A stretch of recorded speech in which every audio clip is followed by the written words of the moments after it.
Why do you have 10,000 policemen around parliament? Why? What are you fearing? It means you are illegitimate. People are walking outside here. Nobody is having security. Nobody wants to beat you. Why do you want to put?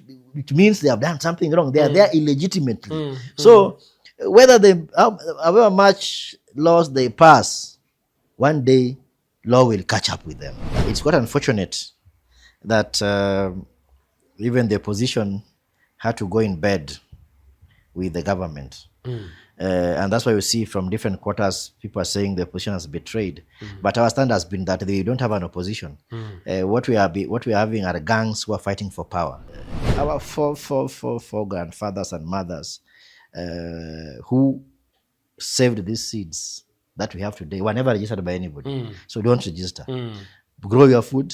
Let us mobilize. So what we are trying to say that we want to create, let them bring them, nobody will buy them. But we are also still going to fight in court to ensure, hata kama inafika Supreme Court, tutafika huko. Raila would have wanted to support Gen Zs, but he was not sure who will take power. The safest way for Ruto is not to have two candidates. Of course. Well, if there are two candidates, then he knows his goose is cast. If the Gen Zs could jam a Senate system, what makes you believe they won't jam the IBC system? Electoral. Because where was Itumbi? He has been fashioning himself as the IT guru. So welcome again to Left Hook Podcast with Wachira. Today we'll be having the most exciting discussion with Otieno CD.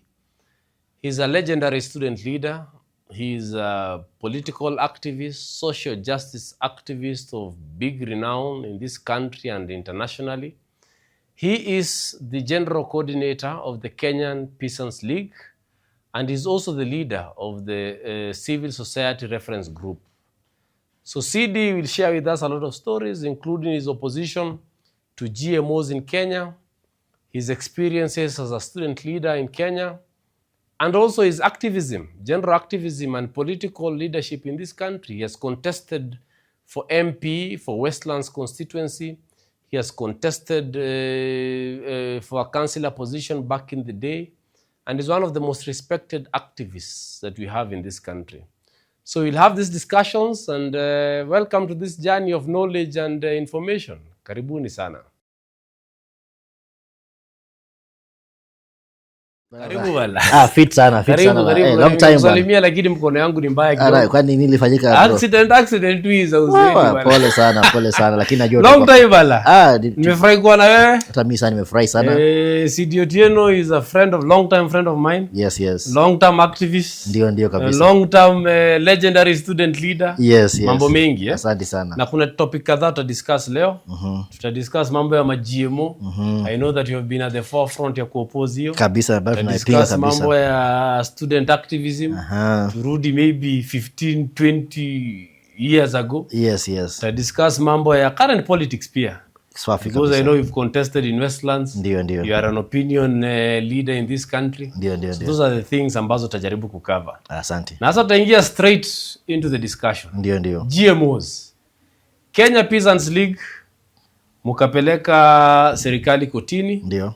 In 2022, I think it was sometimes in October or November. November 22nd. Na mulikuwa mna oppose the importation of GMO maize and other GMO foods. Yes. Tumepata judgment ama ruling, was it last month? Yeah, ilikuwa tarehe 7 from Justice Mugambi mwezi huu. So the question is, why is the Kenya Peasants League opposing GMO? Shida yenu na GMOs ni gani? Kwanza kabisa asante sana kwa kunikaribisha hapa, kwa sababu hii ni mtandao mzuri sana wa kuweza kuwafikia wananchi wa kawaida wale wa chini. Sisi kama Kenya Peasants League ama vuguvugu la wakulima wadogo tunapinga sana GMO. Kwa sababu ukiangalia kwanza kabisa GMO nini? GMO ni zile mimea ama mbegu ambazo zimebadilishwa. Unapata kuna zile viini ama genes ambazo zinaondolewa kwa pengine bakteria, zinaingishwa kwa mahindi. Kama kuna ile inatolewa, wanasema hiyo kuna hiyo bakteria kwa mchanga, hiyo bakteria inazuia wadudu kukula mimea, so wanaichukua wanaiweka kwa mahindi, so unapata ukifanya hivyo umebadilisha maumbile ya hiyo mahindi, sio ile mahindi ya kawaida kabisa. Na pili, ukiangalia zile shida serikali inasema ya kwamba wanaleta GMO kwa sababu kusuluhisha njaa, ama wanasema Wakenya wanaumia sana, lakini ukiangalia kiini haswa cha njaa inakuja kwa sababu ya muundo wa uchumi wa leo, ama the current economic program, ama system. Kwa mfano, swali ambalo tunauliza ni kwamba hakuna GMO ambaye haitahitaji maji. Hakuna GMO ambaye haitahitaji shamba. Kwa hivyo kama hujatatua shida za mashamba, shida ya maji, hata unipe GMO nitaipanda wapi? Kwa hivyo tunasema njaa hiko Kenya na ulimwenguni kwa sababu serikali zetu kwa sababu ya zile agreement wamesign na kama World Bank, WTO, ambao zinawazuia kuwekeza katika kilimo. So unapata Wakenya wengi, ukiangalia masuala ya mashamba, Wakenya wengi hawana mashamba. Wakenya wengi hata kama wako na mashamba hawana maji. Mabadiliko ya tabia nchi ama climate change imefanya sasa mvua ikija inakuja kwa wingi sana na inafagia hata maji. Sasa swali ni hii, floods ikikuja na umepanda GMO, kwani hiyo GMO itasimama, itapelekwa na maji? Haitapelekwa na maji. Kwa hivyo sasa unasema hiyo ndio tunasema ni zile solution potovu ama false solution, kwa sababu GMO inaletwa kwa sababu kuna zile makampuni makubwa. Juzi umesikia Gates Foundation. Sasa hao wamepatiwa ile special immunity. Hata hao wakiuza kitu ikuue leo, huwezi mpeleka kotini. And by the way, mbona Bill and Melinda Gates Foundation ikapatiwa hiyo immunity? Because hiyo immunity kulingana na sheria inapatiwa first of all states, countries, embassies na watu kama hao, and such kind of organizations, UNEP, UNDP, and mbona ikapatiwa a foundation like this? What is their interest in Kenya? The interest is that one, because if you see the immunity was given almost a week before the ruling. So it's not a coincidence. And two, I think around a year ago, Bill Gates himself was in Kenya, and he was openly rooting for GMOs. Yes. And of course, if you look at research around GMOs, it's not conclusive, because there are even scientists. You know, scientists, we rely on scientists. And we have scientists who have gone to same universities, taught by the same lecturers, holding different opinions. So, if you look at the Cartagena Protocol, it says talks about precautionary principle, because when people are disagreeing on safety of an issue, basi sasa uwezi tuambia, kwa mfano nikiwaambia kwa hii maji yako ina sumu, alafu nakwambia kunywa kwanza ndio utajua kama ina sumu.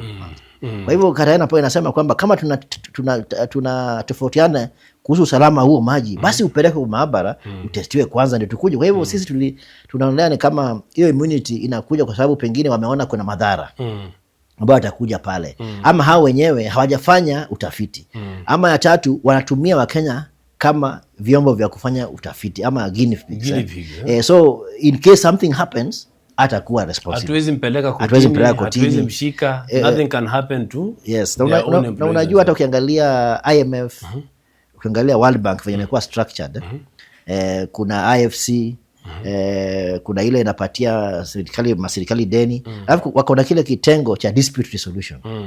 Na unajua pale inamaanisha kama leo unataka kushtaki World Bank, utaenda kwa mahakama yao, kwa sababu wako na hiyo kitengo chao. Sasa tunajiuliza, kama unatuambia kwamba kama Bill Amila Gates akija hapa, then kama uko na tashwishi fulani unaenda kwake kumuuliza, hiyo ni hujuma kubwa sana. Na pili, umeuliza ni kwa nini tunasema tunapinga GMO. Ukiangalia ile NBA, National Biosafety Authority Act, ambayo ni ile sheria ambayo inaangalia usalama wa hizo GMO, unapata kwamba ukisoma hiyo sheria inasema kwamba kampuni ambayo inatengeneza GMO, hawa waende wafanye test, alafu watuambie iko safe. Sasa swali ni hii, kama mimi nakuuzia chai kwa mkao wangu, alafu mimi ndio hata siku hizi nikifungua hoteli, serikali itakuja iangalie usalama, iangalie health, sio mimi niseme. Sasa sisi tumemwambia makampuni ati hao ndio waende hao wenyewe wa confirm. Kwa hivyo sasa kama hao wameitengeneza kuuza, unafikiri watasema ni mbaya?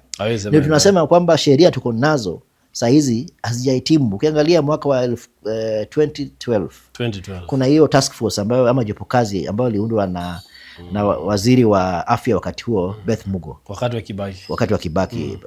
Alikuwa anaitwa Profesa Kiumbo Dhairu.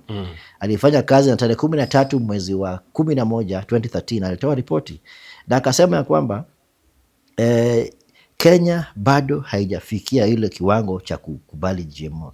Na akapeana mapendekezo. Pendekezo la kwanza, tukue na zile infrastructure like NBA serikali ikatengeneza, KEBS serikali ikatengeneza, hizo vitu zingine zote. Na pia wakasema kama kuna utafiti ambao unafanyika, utafiti ufadhiliwe na pesa ya Wakenya, taxpayers money. So tunauliza, ukienda pale maabara ya Jomo Kenyatta University ama maabara ya Kenyatta University ama Nairobi University, nani anaifadhili? Pili, kuna karibu mwaka wa 2015-16 kuna hii ilikuwa inaitwa Aromat ambayo ilipatikana kwenye shelves za supermarket na ni GMO na kuna NBA. Ilifikaje hapo? Kwa hivyo inamaanisha kwamba yale mapendekezo ya tebo kazi ya profesa hayatimizwa. So tunasema kwamba Kenya wanapaswa kuhakikisha kwamba wametekeleza ile ripoti ambayo ilipeanwa na Profesa Kimbu Dhairu. Tuweze kuwa, ukiangalia hata National Biosafety Authority kuna wanasayansi wanne peke yake. Supermarket Awendo au ndio nafaa angalia ya Wendo huko ni border, au ndio nafaa angalia huko Busia, wataenda sangapi? Waangalia Wajia. NBA peke yake iko na 54 staff. Hiyo wana include wafagiaji watu kwa hivyo they don't have capacity. Ndio sisi tunasema kwamba Kenya bado haina capacity na tuligadhabishwa sana na mahakama kuu kwa sababu kinyume na venye wa Kenya na watu wanafikiria kwamba hatukupoteza kesi kwa sababu kesi haikusikizwa hata kidogo. Tangu tulipoenda mahakamani tarehe 22 the government has been playing hide and seek. Mara 5 wamefile 5 different matters. Mara wanasema tuweke bench ya mawakili, mara wanasema tupeleke kwenye Nyahururu, mara wanasema, na haya yote tumekuwa tukiyapita. Kwa hivyo serikali imekuwa na carefully choreographed because nafikiria waliangalia zile kesi kuna wakaona hii kesi kuna uzito. Kwa hivyo kwa ile mambo ya wanasema decapitation attack. Walionelea hii kesi itupiliwe bila kusikizwa. Kwa hivyo sisi saa hizi tumeenda katika mahakama ya juu na tunangojea kupeleka apili yetu huko ili tukue na haki yetu ya kusikizwa hadi mwisho ndio watoe judgment, sio ruling. So my question is, yes. 2012 Kibaki akaweka hiyo mnaita aje moratorium or what? Yes, GMOs, akaban GMOs. Uhuru Kenyatta akasustain hiyo for 2 terms. Yes.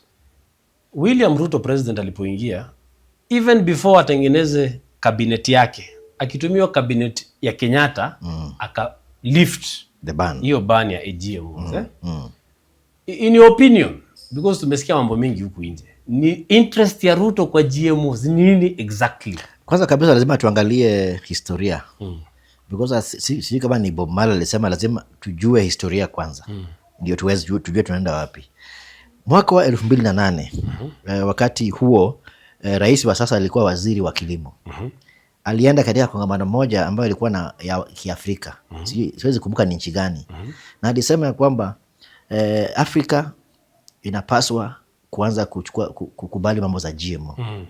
Kwa hivyo historia yake ya kuunga GMO ilianza hiyo wakati. Mwaka wa 2014 akiwa naibu wa rais, pia akihutubia pia kongamano mengine wanasayansi pia Afrika, naye akarudia akasema kwamba njaa ambayo iko Afrika ni GMO itatatua.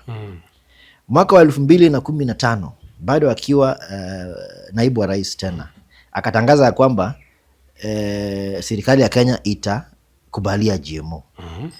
Aya, tarehe 13 mwezi wa 9 mwaka wa 2022 akaapishwa kuwa rais. Tarehe 18 mwezi huo wa 9 akaenda huko Chatham House. Akaongea huko na akasema kwamba Kenya sasa iko tayari kubali GMO. Tarehe 22 akaenda UN. Tarehe 29 akaenda hakutana na senator moja huko Marekani ambaye amekuwa kipaumbele ya kupinga Kenya kwa sababu Kenya imekataa mambo ya GMO. Akakutana na US Grain Council. Na alikuwa ameenda huko na kuna hiki kikundi cha wanajiita Association of Kenya Manufacturers. Wakaenda huko. Tarehe 1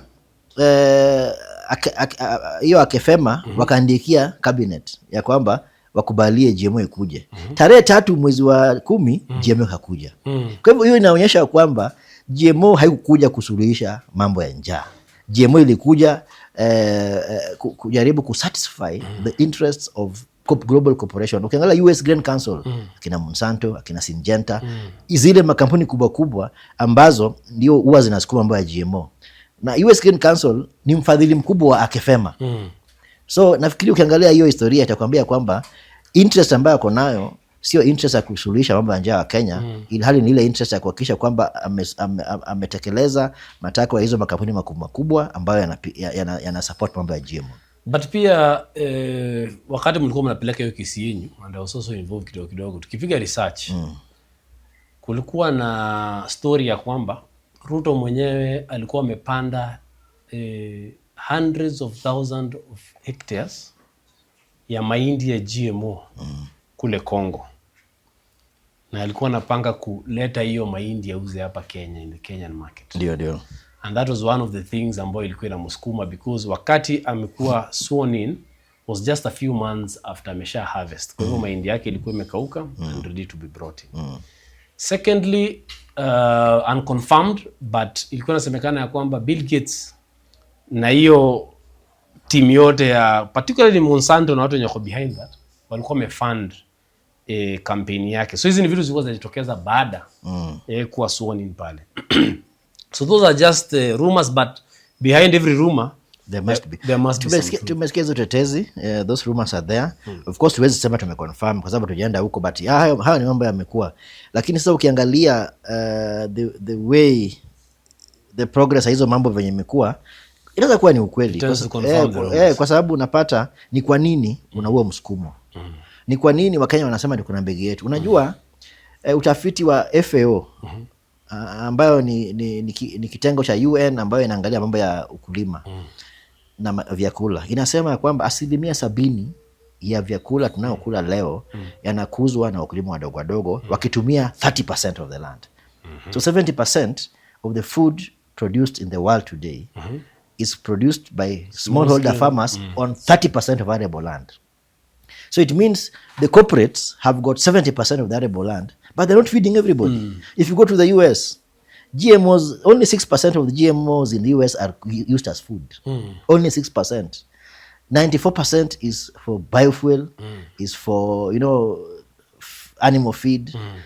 So, and you see, there's also what is called the US-Kenya STIP, the Strategic Trade and Investment Partnership, formerly FTA, ambayo imekuwa ikikwama.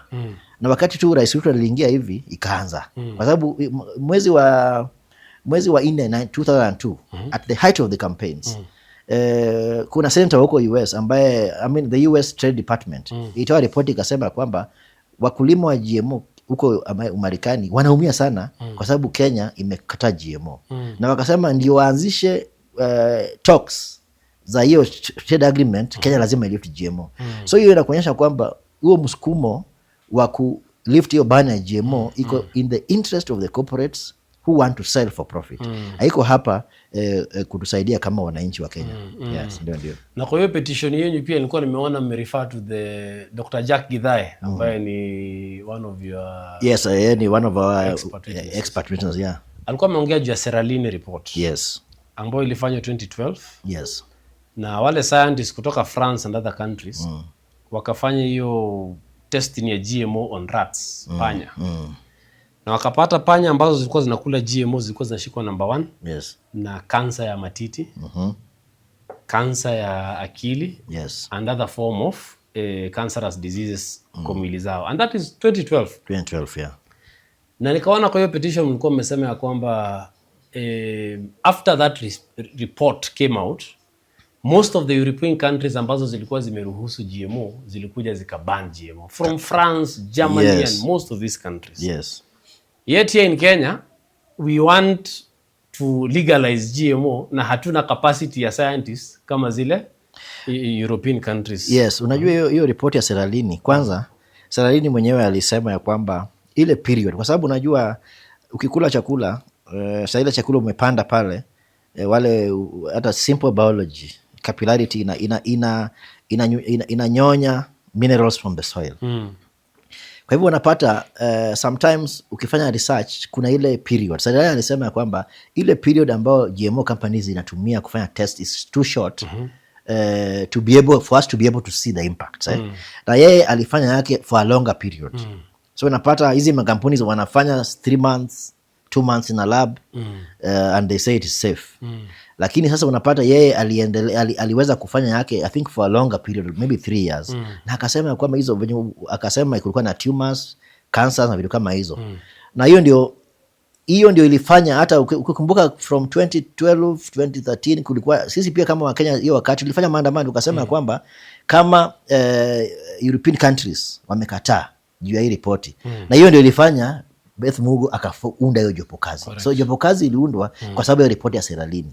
Lakini sasa unapata kwa sababu ukiangalia utafiti ukienda huko US unapata tena tuko na hizo evidence unapata kuna wale maprofesa ambao wanalipwa pesa na makampuni wafanye research. Ndio bana Profesa Kiumbu alisema ya kwamba kama kuna utafiti wa GMO ufadhiliwe na pesa ya Wakenya. Kwa sababu alijua kwamba if whoever pays the piper calls the tune. If I'm a corporate producing GMO na nimekupatia pesa ufanye research, wewe sema ni mbaya.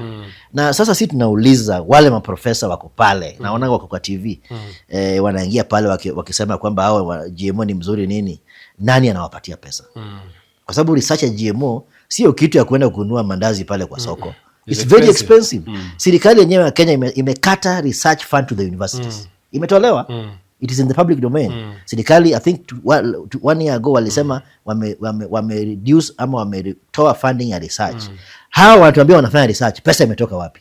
Na ukiangalia kesi ya Kenyan Peasants League utaona ya kwamba some of those lecturers also walikuja kuoppose hiyo kesi yenyewe. Walikuja. But ukiangalia arguments zao sio za arguments za lecturer. They were so weak.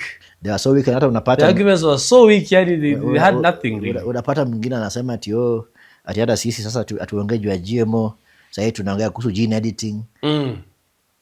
That means, what does that mean? If you're telling us no, the science has now improved, gene drives are safer. Unajua GMO ina involve kuchukua genes, you take genes from a different organism to a different introduce it, yeah. But now they are saying that now they are coming up with gene drives, which means that now they use natural enzymes to be able to cut or delete some DNA from the cell. So it means that like right now there's a project for gene drive mosquitoes. Iko Kenya. Yafanywa I think one of the islands in Lake Victoria na Uganda, I think na Ghana, na is it Seychelles or I don't know, one of these countries in the wanasema kwamba they want to it's called target malaria. Wanasema malaria inaua watu, so wanataka, so what they are doing is that wanaenda kwa genes za female mosquito, wana delete ile part ya fertility. So that now they remain sterile and they die. You see? So they are telling us, the prophet telling us, no, that one is safe because it does not include adding foreign genes. But we are saying you are altering it. GMOs, and if you can alter mosquitoes and they die. In fact, they even now somatic modified organisms, whereby now they are even research inafanyika huko European, wanasema sasa wanataka kuangalia they can bring the same technology to human beings. So that they are saying the hereditary diseases, like, you know. But the question is, if there's anything that involves altering the natural setup of an organism, then that is something that should be rejected. I know, interestingly, some of those professors, kwa hiyo kesi yenyewe walikuwa wanasema South Africa iko na GMO na hakuna shida. Lakini just a few days before hii ruling ya Justice Mugambi, South African Constitutional Court, ambao ndio highest court pande yao, ilikuja ikaban. Ikasema hiyo mambo ya kuruhusu GMO bila testing cannot be allowed. And I've been to South Africa. We've been to South Africa. Yes, separately. Mahindi yao, unga yao does not have taste. Does not have taste. You could empty it. And you see, South Africa also allowed it for 9 years. And our comrades from the Africa Center for Biodiversity, in fact, we are congratulating them because wamekuwa wakisimama kidete. And the courts in South Africa ruled that the tests were not conclusive. And in fact, does it mean that South Africa there is no hunger? In fact, there is 46% hunger in South Africa. So the argument that the professors were telling us, you see, In South Africa, there are GMO. I've been there, and people are hungry just like in Kenya. So the issue is not GMOs. The issue is not GMOs. If you want to solve hunger issues, first of all, solve land issues. We want land to be given back to the people. Once people start tilling the land, food will let me give you a contradiction. Kenda hapa Kiboko, Makueni, Kibwezi huko. Hapo kwa research center.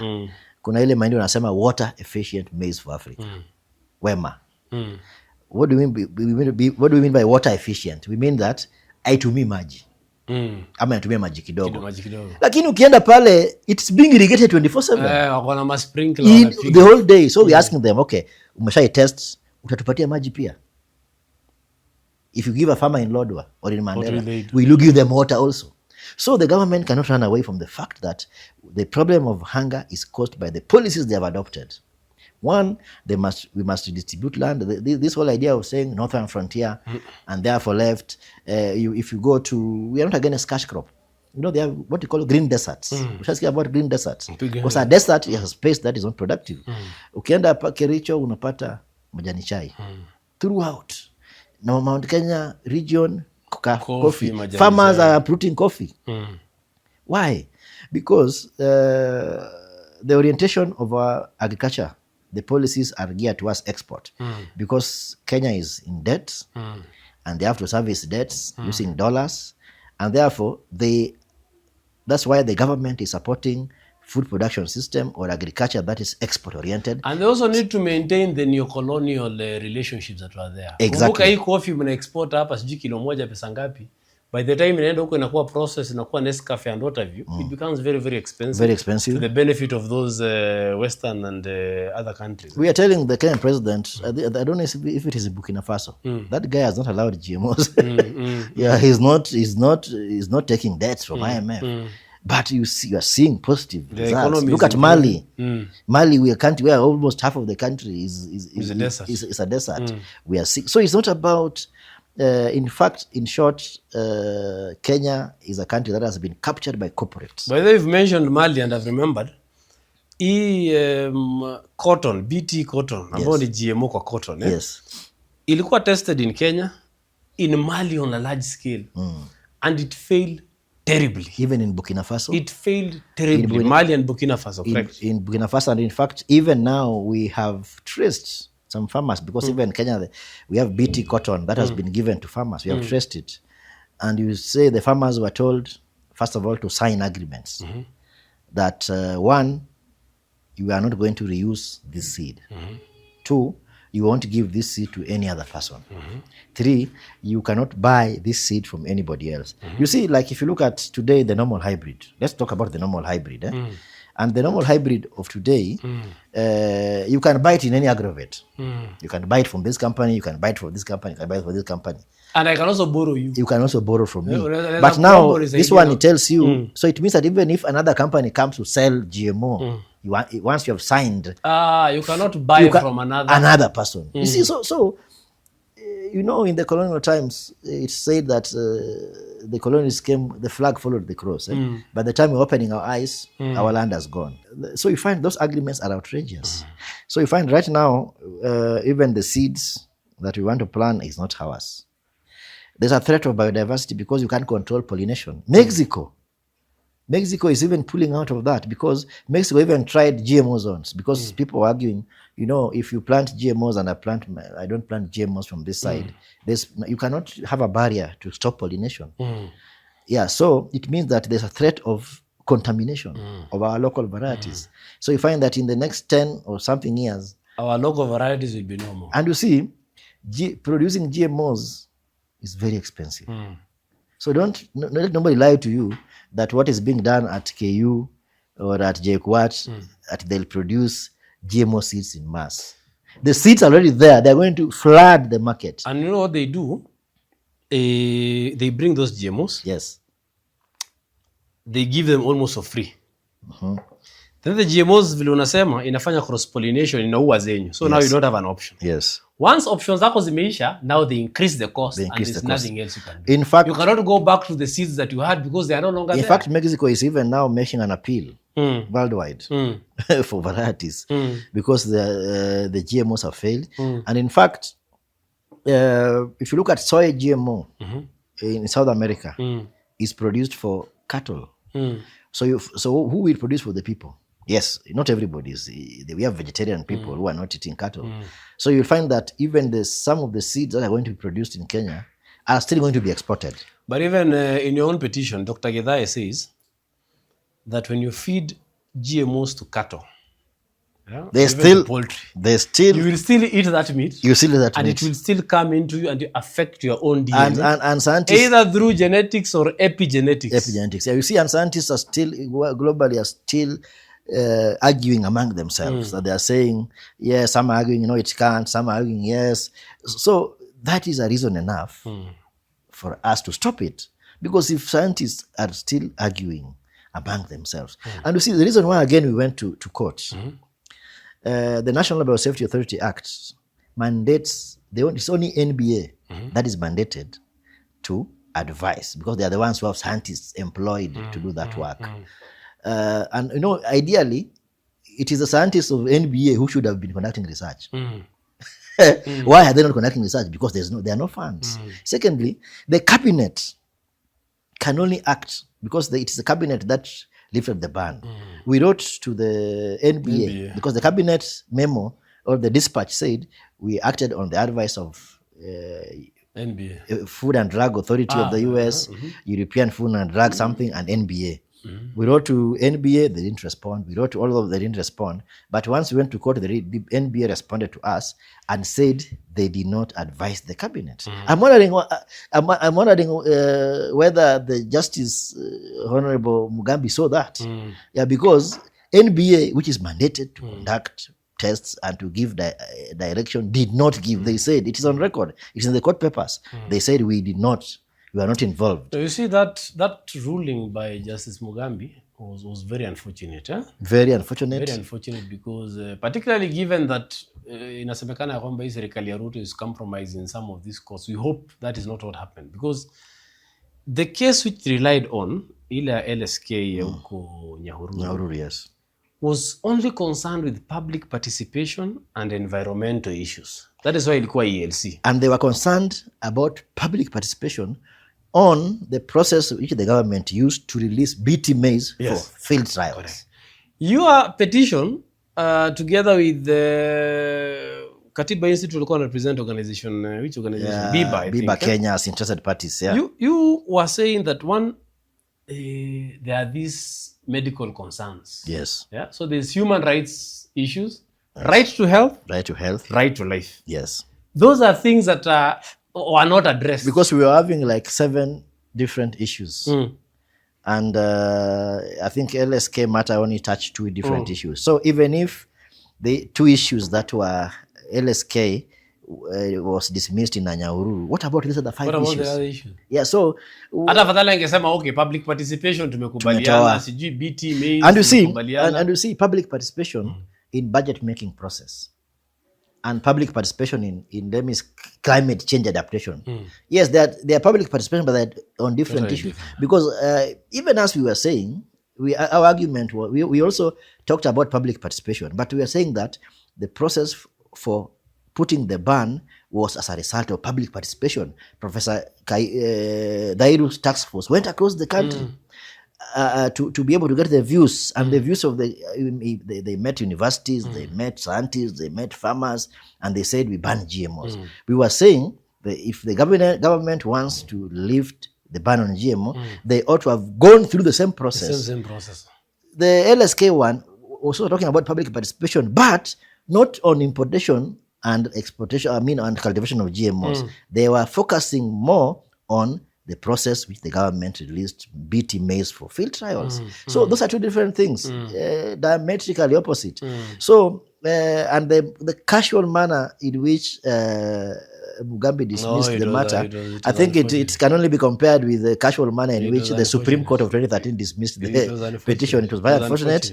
And in fact, it was unfortunate. We even raised issue because the manner in which the former judge Mugore Dhandi, who issued who put the orders to reinstate the ban, the manner in Na which, inasemekana alipigwa transfer Marindi kwa sababu ya hiyo kesi ya GMO. and of course several other cases, like she also gave several orders that were not pleasing to the government. So even the manner in which Mugambi came to handle this matter, you see, the court, he was telling us that, he want us to see whether the matter in Nanyuki was impacting on the matter. In fact, it is not him to say that. It was maybe a council of the government is the one who ought to have said. So he was litigating. He was litigating because if you look at the ruling, he says the court observed that the matters had already been done and then he asked. And to me, what they would have done, because we never even went for the hearing even a day. So it was quite unfortunate for Mugambi to dismiss us unheard, and that's why we are in the Court of Appeal, because we are saying that we have a right to be heard. Another thing, by the way, there was an application by the government for consolidation when Mugore Dandi was still handling the matter. Yes. For consolidation of your matter with that Nanyuki or Nyahururu, sorry. Yeah. And it was hard. Yes. Parties submitted. Yes. And the judge ruled that no, they're different. They're different, and therefore they cannot be. And you see his argument. So how can you fail to consolidate during hearing, and then you quote unquote consolidate during ruling? You see, and he was saying that, you see, his court cannot litigate on a matter because they are similar courts. They are the same level. In the same way, the Justice Mugore Dandi was sitting in the same court. So it was a sharpening contradiction because, and it's quite unfortunate. If we have done even informal polls, and if you look at even the news, those informal polls, over 90%. Nobody wants GMO. So we are wondering who the government is listening to. Nobody wants GMO.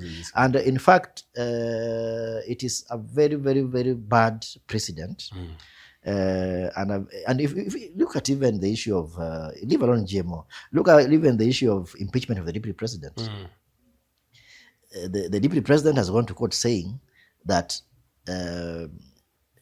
if you swear somebody in, this thing will be overtaken by events. And the court is telling us, let's continue hearing.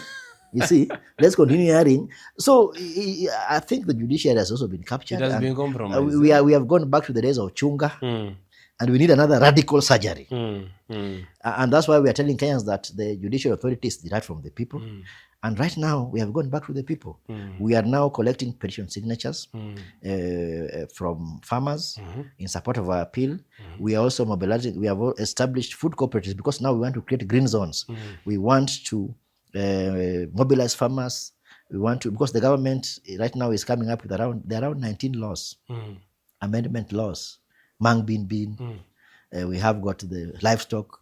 We have got agricultural professionals. Amendment to the land. You see, all these have got components of registering farmers. And what we are saying is that they are trying to get data for the corporations. Yeah, because why do you want to know, why is the government saying that they want to register dengue? And licensing is it's not just about collecting data, but it's also limiting. Regulating. So we are telling farmers that our four grandfathers and mothers who saved these seeds that we have today were never registered by anybody. So don't register. Grow your food. Let us mobilize. So what we are trying to say that we want to create, let them bring them, nobody will buy them. But we are also still going to fight in court to ensure, hata kama inafika Supreme Court, tutafika huko. No, at least people have faith in Court of Appeal. Yes. The only problem with Court of Appeal in Kenya is that you take so long before getting dates. Yes. That is the problem with the Court of Appeal. Yes. But I think it could be our last bastion for justice in this country. Yes. But umeongea hiyo Mangbing, Yeah. Dengu. What is the interest of this government with Dengu in particular? No, you see, this is a government that is auctioning. You know, it's and I saw also Bill Gates went to Kitui, Makueni, the areas where they plant. Yeah, and you see even the mover of the motion is from that area. So they want to Who was the mover, by the way? I think it's one of the senators. It's Machako senator. I'm not sure. But they want to create an impression that this is a person from the region, and therefore I'm helping you because this is a cash crop that is grown in our area. And you see, if you look at the reason why the mung bean or dengu is a crop. Yes. We already have a Crops Act. And all other crops are covered in the Crops Act. Why do you want to isolate? Because Bill Gates wants your guess as good as mine.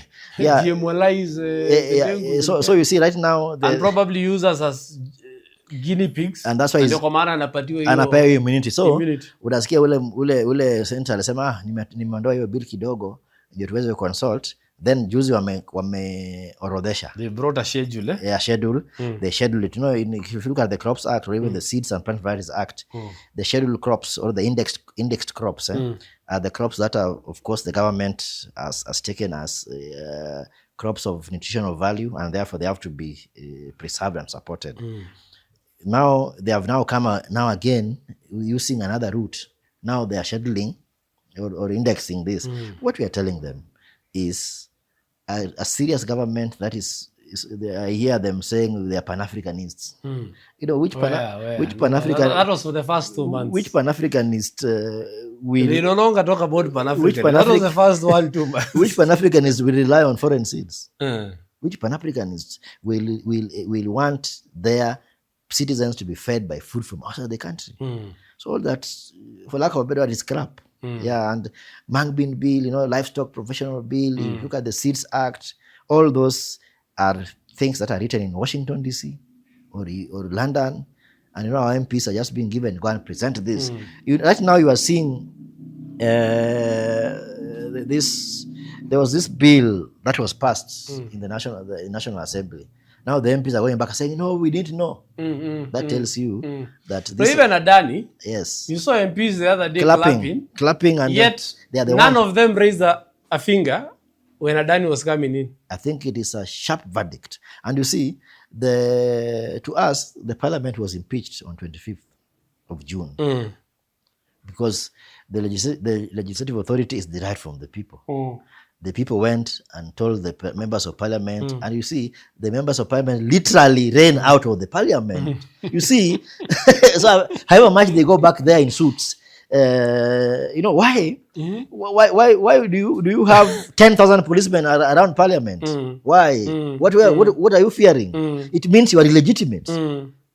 People are walking outside here, nobody is having security. Nobody wants to beat you. Why do you want to put... It means they have done something wrong. They are there illegitimately. So whether however much laws they pass, one day law will catch up with them. It will catch up with them. And we have seen, I was watching the news and somebody was arrested for something that I think is the UK. That happened in 1968. And they have been arrested last week. So however much you run and say, oh, one time we'll have a proper government in this country, which will reopen these matters, and those who will still be alive on that time will take or pay for the rest of those who are dead among themselves. And by then, now you spoke about June 25th, which I'll have to discuss with you because you've been an activist. Umekuwa kwa barabara, umeorganize maandamano zaidi ya 100. Yes. And possibly, kwa hii maandamano ya June 25th, you have some views. But now let us go to Ruto. So, this is a guy who campaigned under what we can call difficult circumstances. His boss, the president, was opposing him. The opposition leader, Raila Odinga, is a very strong person. So, once the president supported this very strong person, that was big, opposition to his candidature. Pesa zile walikuwa wameokota wameiba hapa na pale zilikuwa zimefungiwa, some of it in Uganda and other places apparently.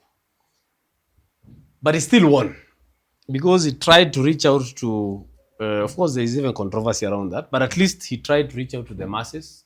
He hustler dynasty narrative. In terms of ethnic mobilization, he really reached out to Mount Kenya, which is a huge, voting block. And he promised heaven. He promised everybody everything. He promised doctors, he promised teachers, he promised workers, he promised everybody everything. Wakulima. But now he has delivered almost nothing other than swearing the judges ambao Uhuru alikuwa amekataa kuswear in. There's nothing much that you can say that this guy has done. So kwa maoni yako unaona future yake inakaaje 2027 and before 2027? What's your analysis? My analysis first, I'm seeing a very bleak future for him because you cannot lie all the time. And it's quite unfortunate that even the opposition had to go in bed with the government. And that's why you see from different quarters, people are saying the opposition has betrayed. But our stand has been that they don't have an opposition. What we are having are gangs who are fighting for power. And all of them, because if you look at even the system of government in Kenya, even in the National Assembly, there is no opposition. Because the National Assembly itself is an arm of government. So if you look at, I think to me, the Mount Kenya bloc has slipped off his hand. Another key constituency is the church that has also slipped off his hands. And of course, he's clinging on to the opposition leader, Right Honorable Raila Odinga. Because, and of course, even if you see even Raila Odinga's own backyard or support base is also dwindling. Yeah, it's not as strong as he was. So I think this government is a government that is the proverbial somebody who is hanging on a straw of grass when they are drowning. So trying to cling on anything, blame games. So we are blaming Gachagua, and Gachagua is gone. We are now blaming Ndindi Nyoro. When Ndindi Nyoro is gone, formerly we are blaming Ford Foundation. Ford Foundation calls you, give you some money, you say now it's not Ford Foundation. So it's like we are going to see blame games until 2027. But what I'm foreseeing, in my own analogy, I think Raila would have wanted to support Gen Zs, but he was not sure who will take power. If Ruto left. That's my own analogy. So that's why he went and negotiated, because you see, look at the case. I think when Nigeria was now transiting from military, it is said Abiola won, but Abiola was jailed. You see, then Abiola died. He was released. Then 2 days before he was released, it claimed he collapsed. So I think Raila feared that if Ruto collapsed, then the Raila and the ruling class, when I'm talking about Raila, the ruling class, because the ruling class who are behind Raila, they would have really wanted to push Ruto out, but they were not sure who will take over. Mimi nikiangalia kitu, Raila would have been the biggest beneficiary of that Ruto's ouster, because no one else. No, but you see, no one else. In terms of organization, yes. In terms of structures, yes. In terms of mobilization capacity, he can do that. No one else. He has been having that since 27. And now Gen Z amempatia papers, wamwambia mzee tulia kidogo itwachi. He has been having that mobilization. This was his. He has been having that. No, I want to disagree a bit. Raila has had all that, but he has failed to take it. So, but this particular, that's the argument he had. That's the argument he had, because I have had the masses. In fact, the strongest masses he had was 2007, and he could not crack it. And the masses have been dwindling, whether it is through choreography or truth. You find that the following that ODM had in 2007 compared to the following that ODM has in 2000 is different. It has dwindled. So if I'm Raila and I'm seated somewhere and I'm saying I've had all these masses, I'm a mobilizer, I have international networks, I have the people, I've not cracked in 07, 013, 017, 022, when now he was being backed by the so-called deep state. So what makes you think that now he was going? Yes, he could have had the masses. He was being backed by the people now. But if the people have been backing him. No, this one is cutting across. The people have been backing. He was afraid. Whether it is Kikuyu, he was afraid. He was afraid. Gen Z. He was afraid. He was afraid. Even you see the Gen Zs destabilized everybody from the civil society, the church, because let me tell you one thing. That's why you see there was the scramble for Gen Z. You see some MPs being paid to be arrested in the same way Jomo Kenyatta and the rest were arrested so that they can appear as Mau Mau. We see Akina Keter being arrested on roadblocks. You see, the government tried all tricks, including introducing the so-called Gen Z leaders coming to rallies, but they failed. You see, so look at Raila is a master. He has fashioned himself as a master of as a mass mobilizer. If you look at the Maandamano of 2023 finance bill, it was only in the pockets. It was in the pockets. It was only in the pockets of Kisumu, Mombasa, Kibera. You see, look at the Gen Zs. So he was also scared, my friend. It was also Gen Z di Kericho. So it means even him, because Raila has fashioned himself, he's saying, "I'll call the people. I'll call the people." Now they've called but themselves. Now the people call themselves. So both Ruto and Raila said, Ruto told Raila, you know, hata hii kiti yako ya AU, unajua wakichukua utachukua. So it was a case of the ruling class. No, for me, it was a case of the ruling class. It was a case of the ruling class. Ruling class being worried that our tricks have been exposed. But if I was Raila and I was an opportunist, yes, even coming from the rulers of this country, the political, I still will have tried to benefit from, because now he lost it. You see, for me, the best he could do was to declare himself the president. You see, let me tell you one thing. To me, the best chance Raila had was 2022, because the argument has been the argument that ODM has had, that we have been having the people, but we don't have the deep state. You see, and now we have cracked it. So, if with Uhuru Kenyatta and the so-called deep state, whether it was deep or shallow state, I don't know, with it, he could not crack it. So here come Gen Zs, who are even mobilizing his own hometown without him. And you see, these guys, the fact that they're saying we had a chain of demands, and the last chain of demand was total takeover. There's no other. They were saying that we are going to install Raila. And now these are guys. Raila has never mobilized people to go to parliament. You see, these guys who have gone to parliament, National Assembly, because let me tell you one thing. Maybe it was a Tuesday. If Raila would have, then Thursday was to go to State House. If Raila would have said, "Okay, I'll join you on Thursday to State House," what would have happened? People would have been in State House right now. They would have gone to just like in Bangladesh now. Look at Sudan. Sudan had a similar revolution. Where are the revolutionaries? They are not. Some of them have been killed. In jail. They are in jail. Others are in look at Bangladesh. Yunus, who was a leader in 2013, who had even been having, had been indicted, is now back. So you see, outside, because government, if you look at election, when people are contesting for power, Wachira has his gang, I have my gang. We are competing for that power. Wachira beats me because he has a more organized gang.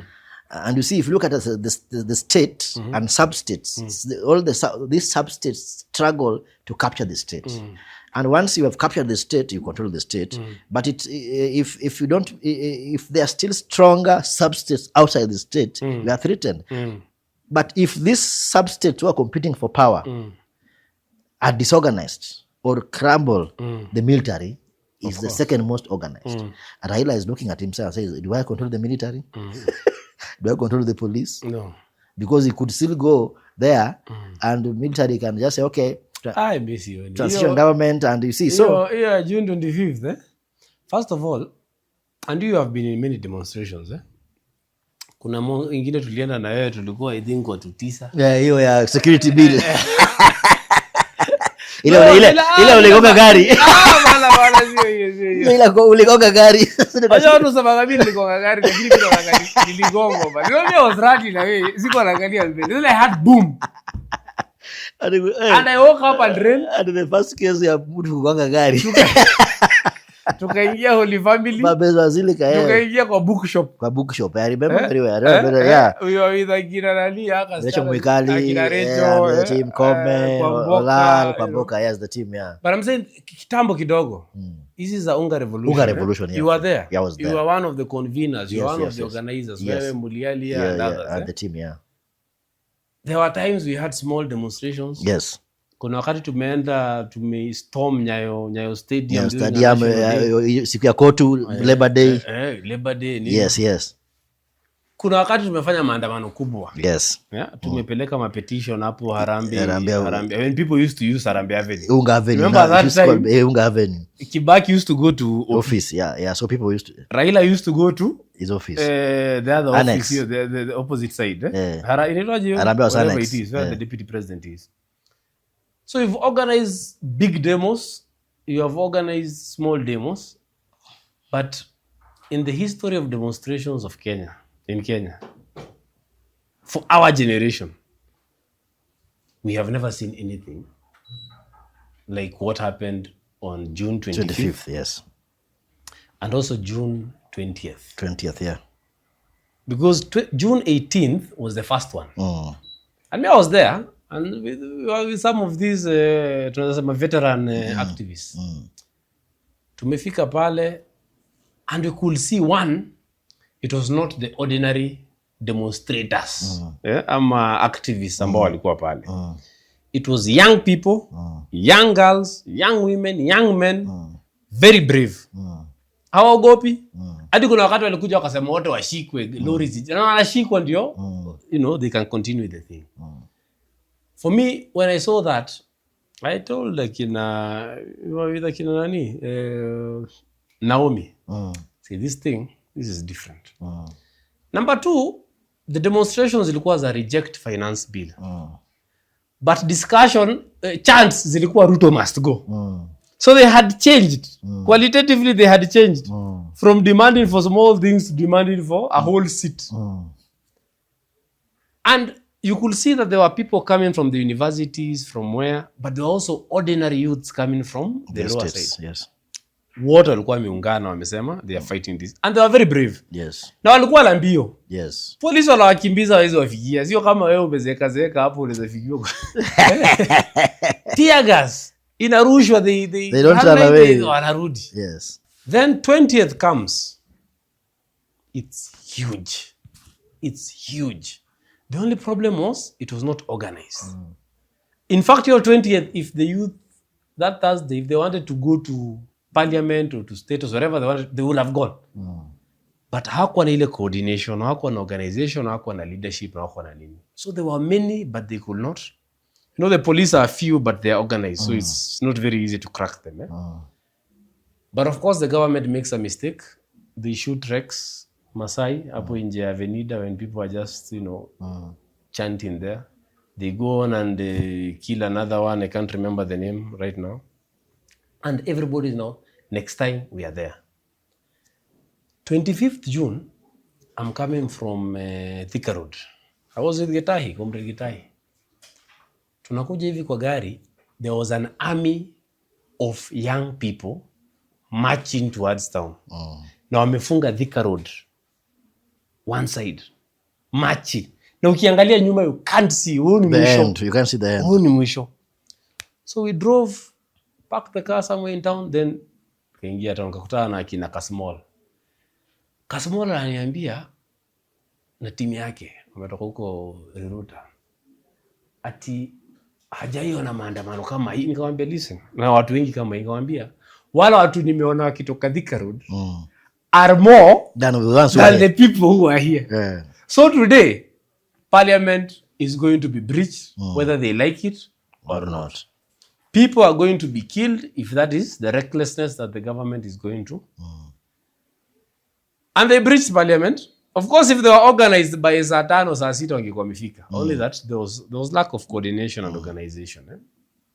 But there was also fearlessness. That's why I'm coming to tell you that I've told you all this because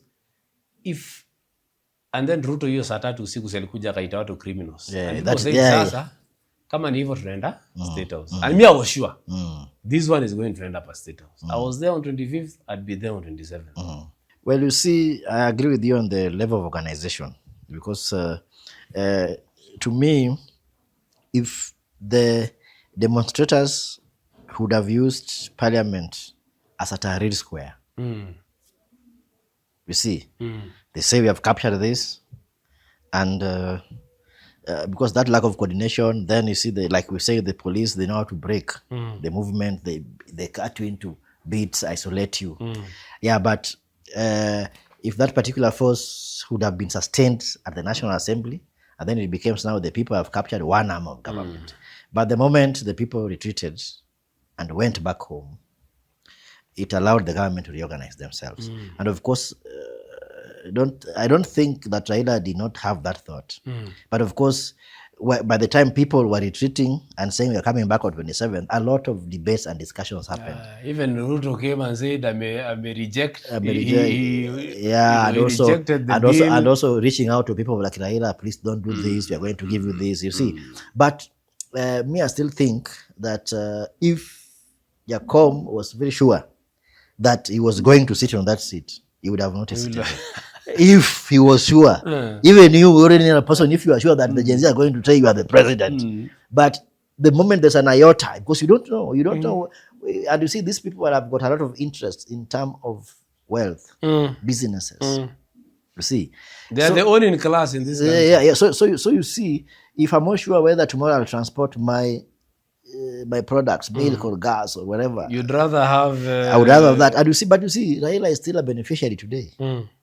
Because if you look at his age, that's why he's in government. He's in government, and of course now he's the person who is holding Ruto, because Mount Kenya has slipped, the church has gone, the Gen Zs are rising up again. So they are saying we are coming back. We are not seeing anything else. So to me, I think in all this equation, it's still the biggest beneficiary.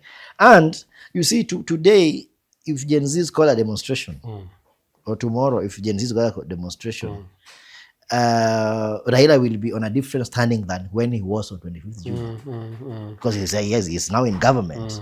And if you look at the history of Raila, the Nusumkate, you see, and how, because Raila is a strategist and is a schemer. And if he can scheme outside, so right now, and if you look at the ministries, finance, zote ni za maziwa, zote ni za pesa, energy, all those ones. So to me, if let me say Raila wins AUC in February, if he wins AUC in February, and then in June there is another finance bill 25 riots, which plays itself. You see, one, he will be in government. He will be having a bigger seat at the continental level. I think, to me, if I get into Raila's mind and his scheme, if I'm trying to get into his mind, maybe he's going to wanapiga. Because now, you see, for example, people you are saying he's a statesman or is a figure, but there are people who still discount him. It's like he's not like having national support there.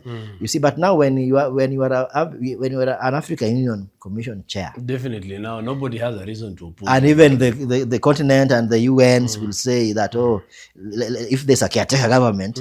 So I'm telling you, I had a talk with Joe Donde one time during 2002 when we were with James Orengo. Orengo was vying on SDP, so the likes of Joe Donde were denied tickets in NAC. So he came very bitter at the Dennis Pritt, where Orengo used to have an office. And now he came and he wanted a certificate to go and contest. Then he made a statement that Raila, whatever he says, plan with that and also plan diametrically opposite. If you want to survive. He said that statement, because he's saying the night before, Raila sat them and told them, my friend, you are the most experienced person. You see? But to get the ticket. Get the ticket. But now, then he went and said, okay, fine.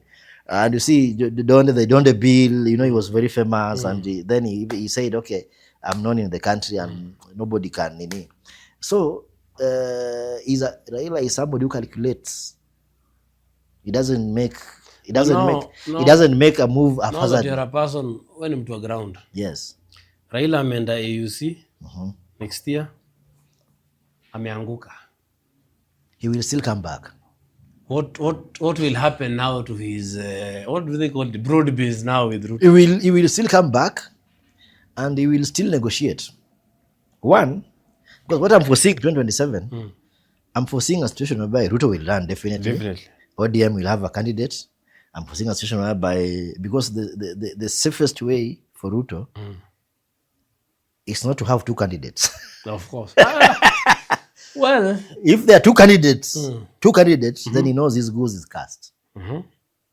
So to me, I think its safest way is to have like 3 or 4 a bit strong candidates, so that nobody can be able to reach the threshold. Yes, but even him will not reach if you have so many candidates. That's what I'm saying. Even, of course, that is the first step. Then now you see, once you have... But is there an incumbent who wants a second round? No, because he knows definitely. Right now, he knows definitely that he can't get it. Even from where he sits now, he knows. If you look at the body language, when he was speaking to yesterday at the parliament, look at the body language. You see, you just see he's doing it because it is a duty he has to do. But if there was a way of escaping from the public limelight, he would have not gone there. You saw people, Nyeri, Kisumu, Mombasa, people saying, please don't lie to us. So everybody, whenever he talks, everybody knows this guy is going to lie. You see. So he's safer. Because when we... Yes. So we have Ruto on the ballot. We have ODM with maybe Raila or somebody else. Then maybe we have the wipe axis. Of course, and maybe Kalonzo. Maybe the Gachagua axis. If Gachagua might decide even to support Ndindi Nyoro. And what I'm trying to think is that if Gachagua cannot run, and that's why Ndindi Nyoro is also positioning himself, because he's saying, okay, Gachagua could be having some following, maybe sympathy, and he could be a kingmaker in Mount Kenya. And Ndindi Nyoro might reap, because atasema mimi I sacrificed sikupiga mtu wetu, maybe the rumors pia anaenda kufukuzwa, so he's going to get the martyr. So assuming Ndindi Nyoro or somebody else also, which is a very big voting block. So Ruto being in government, he might use his tricks, and maybe number 2 could be Ndindi Nyoro, and then he takes number 1.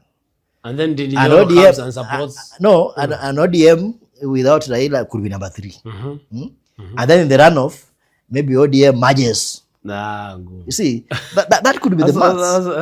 That could be the maths. See, the Nyayo mathematics, where you have Matiba vying against Jaramogi, and bringing all that confusion, does not work for Ruto this time because of 50+1. That is the problem. That is the difference between 92 and 2027. Yes. But now there's another issue. Kuna watu wanasema Ruto amepoteza support, lakini ata compromise IBC in 2027 and he'll be back in. And they're giving examples of ECK in 2007, IBC in 2013. Na wanasema pia ata compromise judiciary the same way 2013 the judiciary was compromised to say there is no runoff. What is your opinion about that? You see, you can only compromise IBC when it is too close.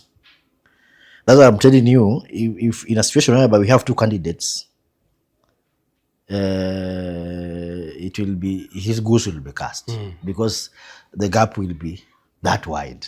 You see, but when in a situation where we have got a very close race, like people say, so and so can win, so and so cannot win, so and so can win. You see, it's possible to do that.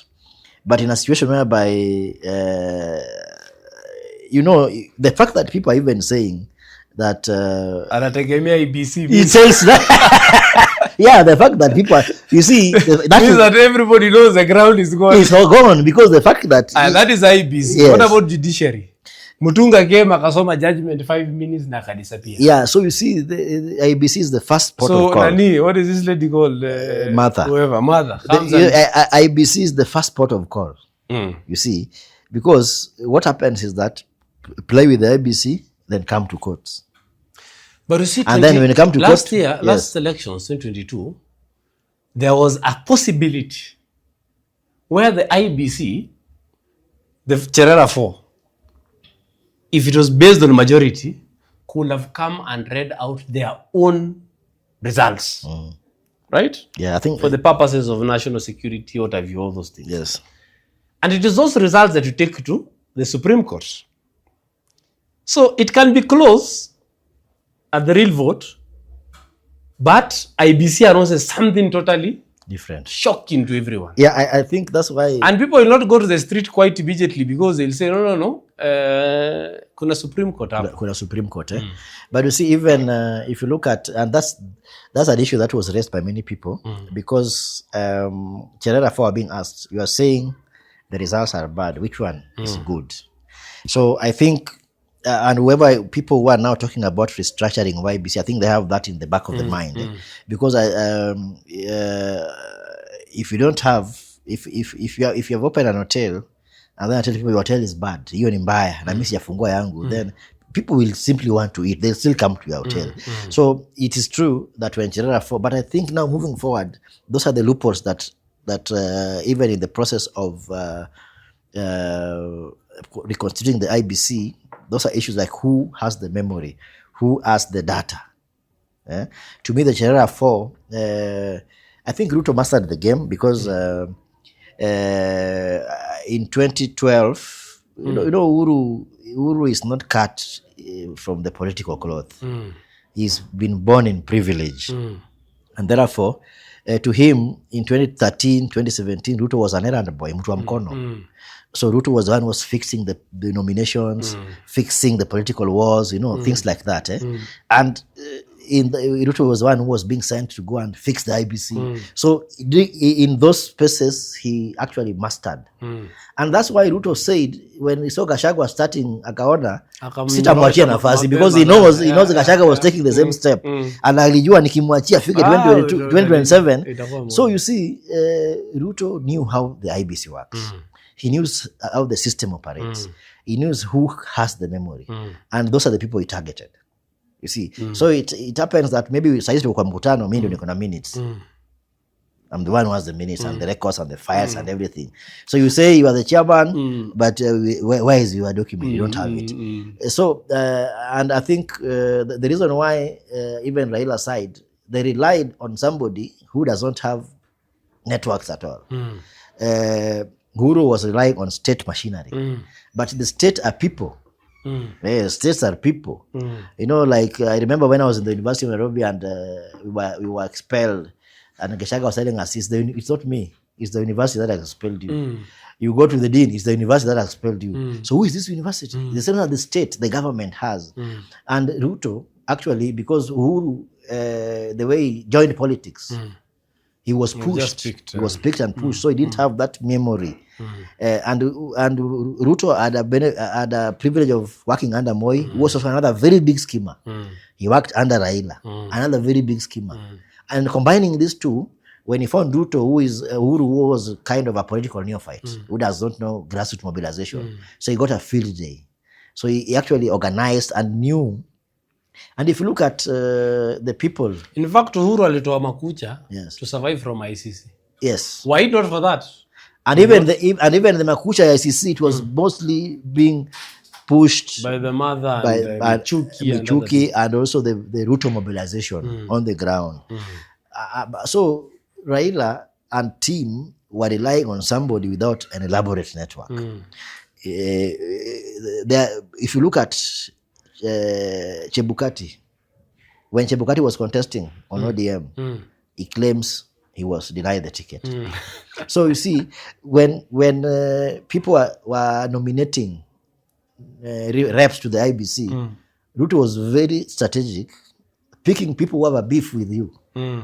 People who have a reason to say that this one denied me this. So if you look at Cherera, who nominated Cherera? Actually, Cherera unajua alikuwa nini huko Mombasa huko, alikuwa mtu wa Joho. People like, you see, people like Nyang'aya. Nyang'aya naye ni mtu wa Nyong'o. You see? So ni mtu wa Raila. So you know, that's what you see. So it tells Wanderi pia ni mtu wa Raila through another name. So it tells you that, but what networks do they have? Then this lady, quite idealist, what is her name? This other one who was not even qualified to join. Yeah, this one from Rift Valley. She had even contested. Yes. Under URP ticket. Yes. In Rift Valley. So you see, these are people whose history are not in. Okay. He brought other than Nyang'aya. Yeah. The rest were greenhorns. Greenhorns. People don't know this. What is called statecraft. Nyangaya was the only one who knew what was. And Nyangaya also does not have the history of statecraft. He was from the civil society. But you see, if you look at the people, I know there was a time he was the chair of SDP. I know that. I know that. So if it's such a critical position, and you see the people who were brought from the other side, because you remember even there's a time immediately after 2017, some guys went home. The ODM side was saying we don't want Chebukati. And for me, that was the time I respected Chebukati. You see, I work very closely with these people. Yes. That time I respected Chebukati. Yes. These guys, their security were withdrawn. Yes. They were threatened. Yes. Gari zenyu zinafuata, mabibi zenyu wanafuata and all that. Yes. The other 4 guys, there was this lady Connie, vice chair, Nkadha. There was this Mwachanya. There was this, was it called Kurgat or who? And there was another person, I can't remember the name. And then there was this other lady who went back to UN. Anaitwaje? Nani? He's ni activist kidogo. I know. Then she ran away even before they were threatened properly. Yes. But Chebukati, Gulie, and the other guy, hao niloheshimu, hao ni wanaume. They remained. So you see, if you have passed through that fire, at Chebukati there's nothing. So that's why I'm telling you. And then Gulia kona ile arrogance ile. The people who were Ruto pushed to remain and is on it. And of course, if you were saying, we talked earlier on about GMOs, and you see when Ruto was campaigning, he kept on opening 1 acre fund offices, 1 acre fund shops. So that tells you. So that's why, despite the fact that the resources were cut on his side, he could still move. So the Cherera 4 did not take caution also to have some historical memory. No, they were amateurs. So that tells you that even in terms of... Even when you want to steal an election, if you want to steal it, you don't steal it after everybody knows the results. Yes. You do it right from so if registration. If you look at... you do it at Uhuru POs and ROs appointment. Uhuru thought that the fact that Chebukati is a minority. The fact that Chebukati worked for him in 2022, he will still work for him. 2017. 2017. The guys, even right now, there are people who are even starting to see Ruto might not come. They have started.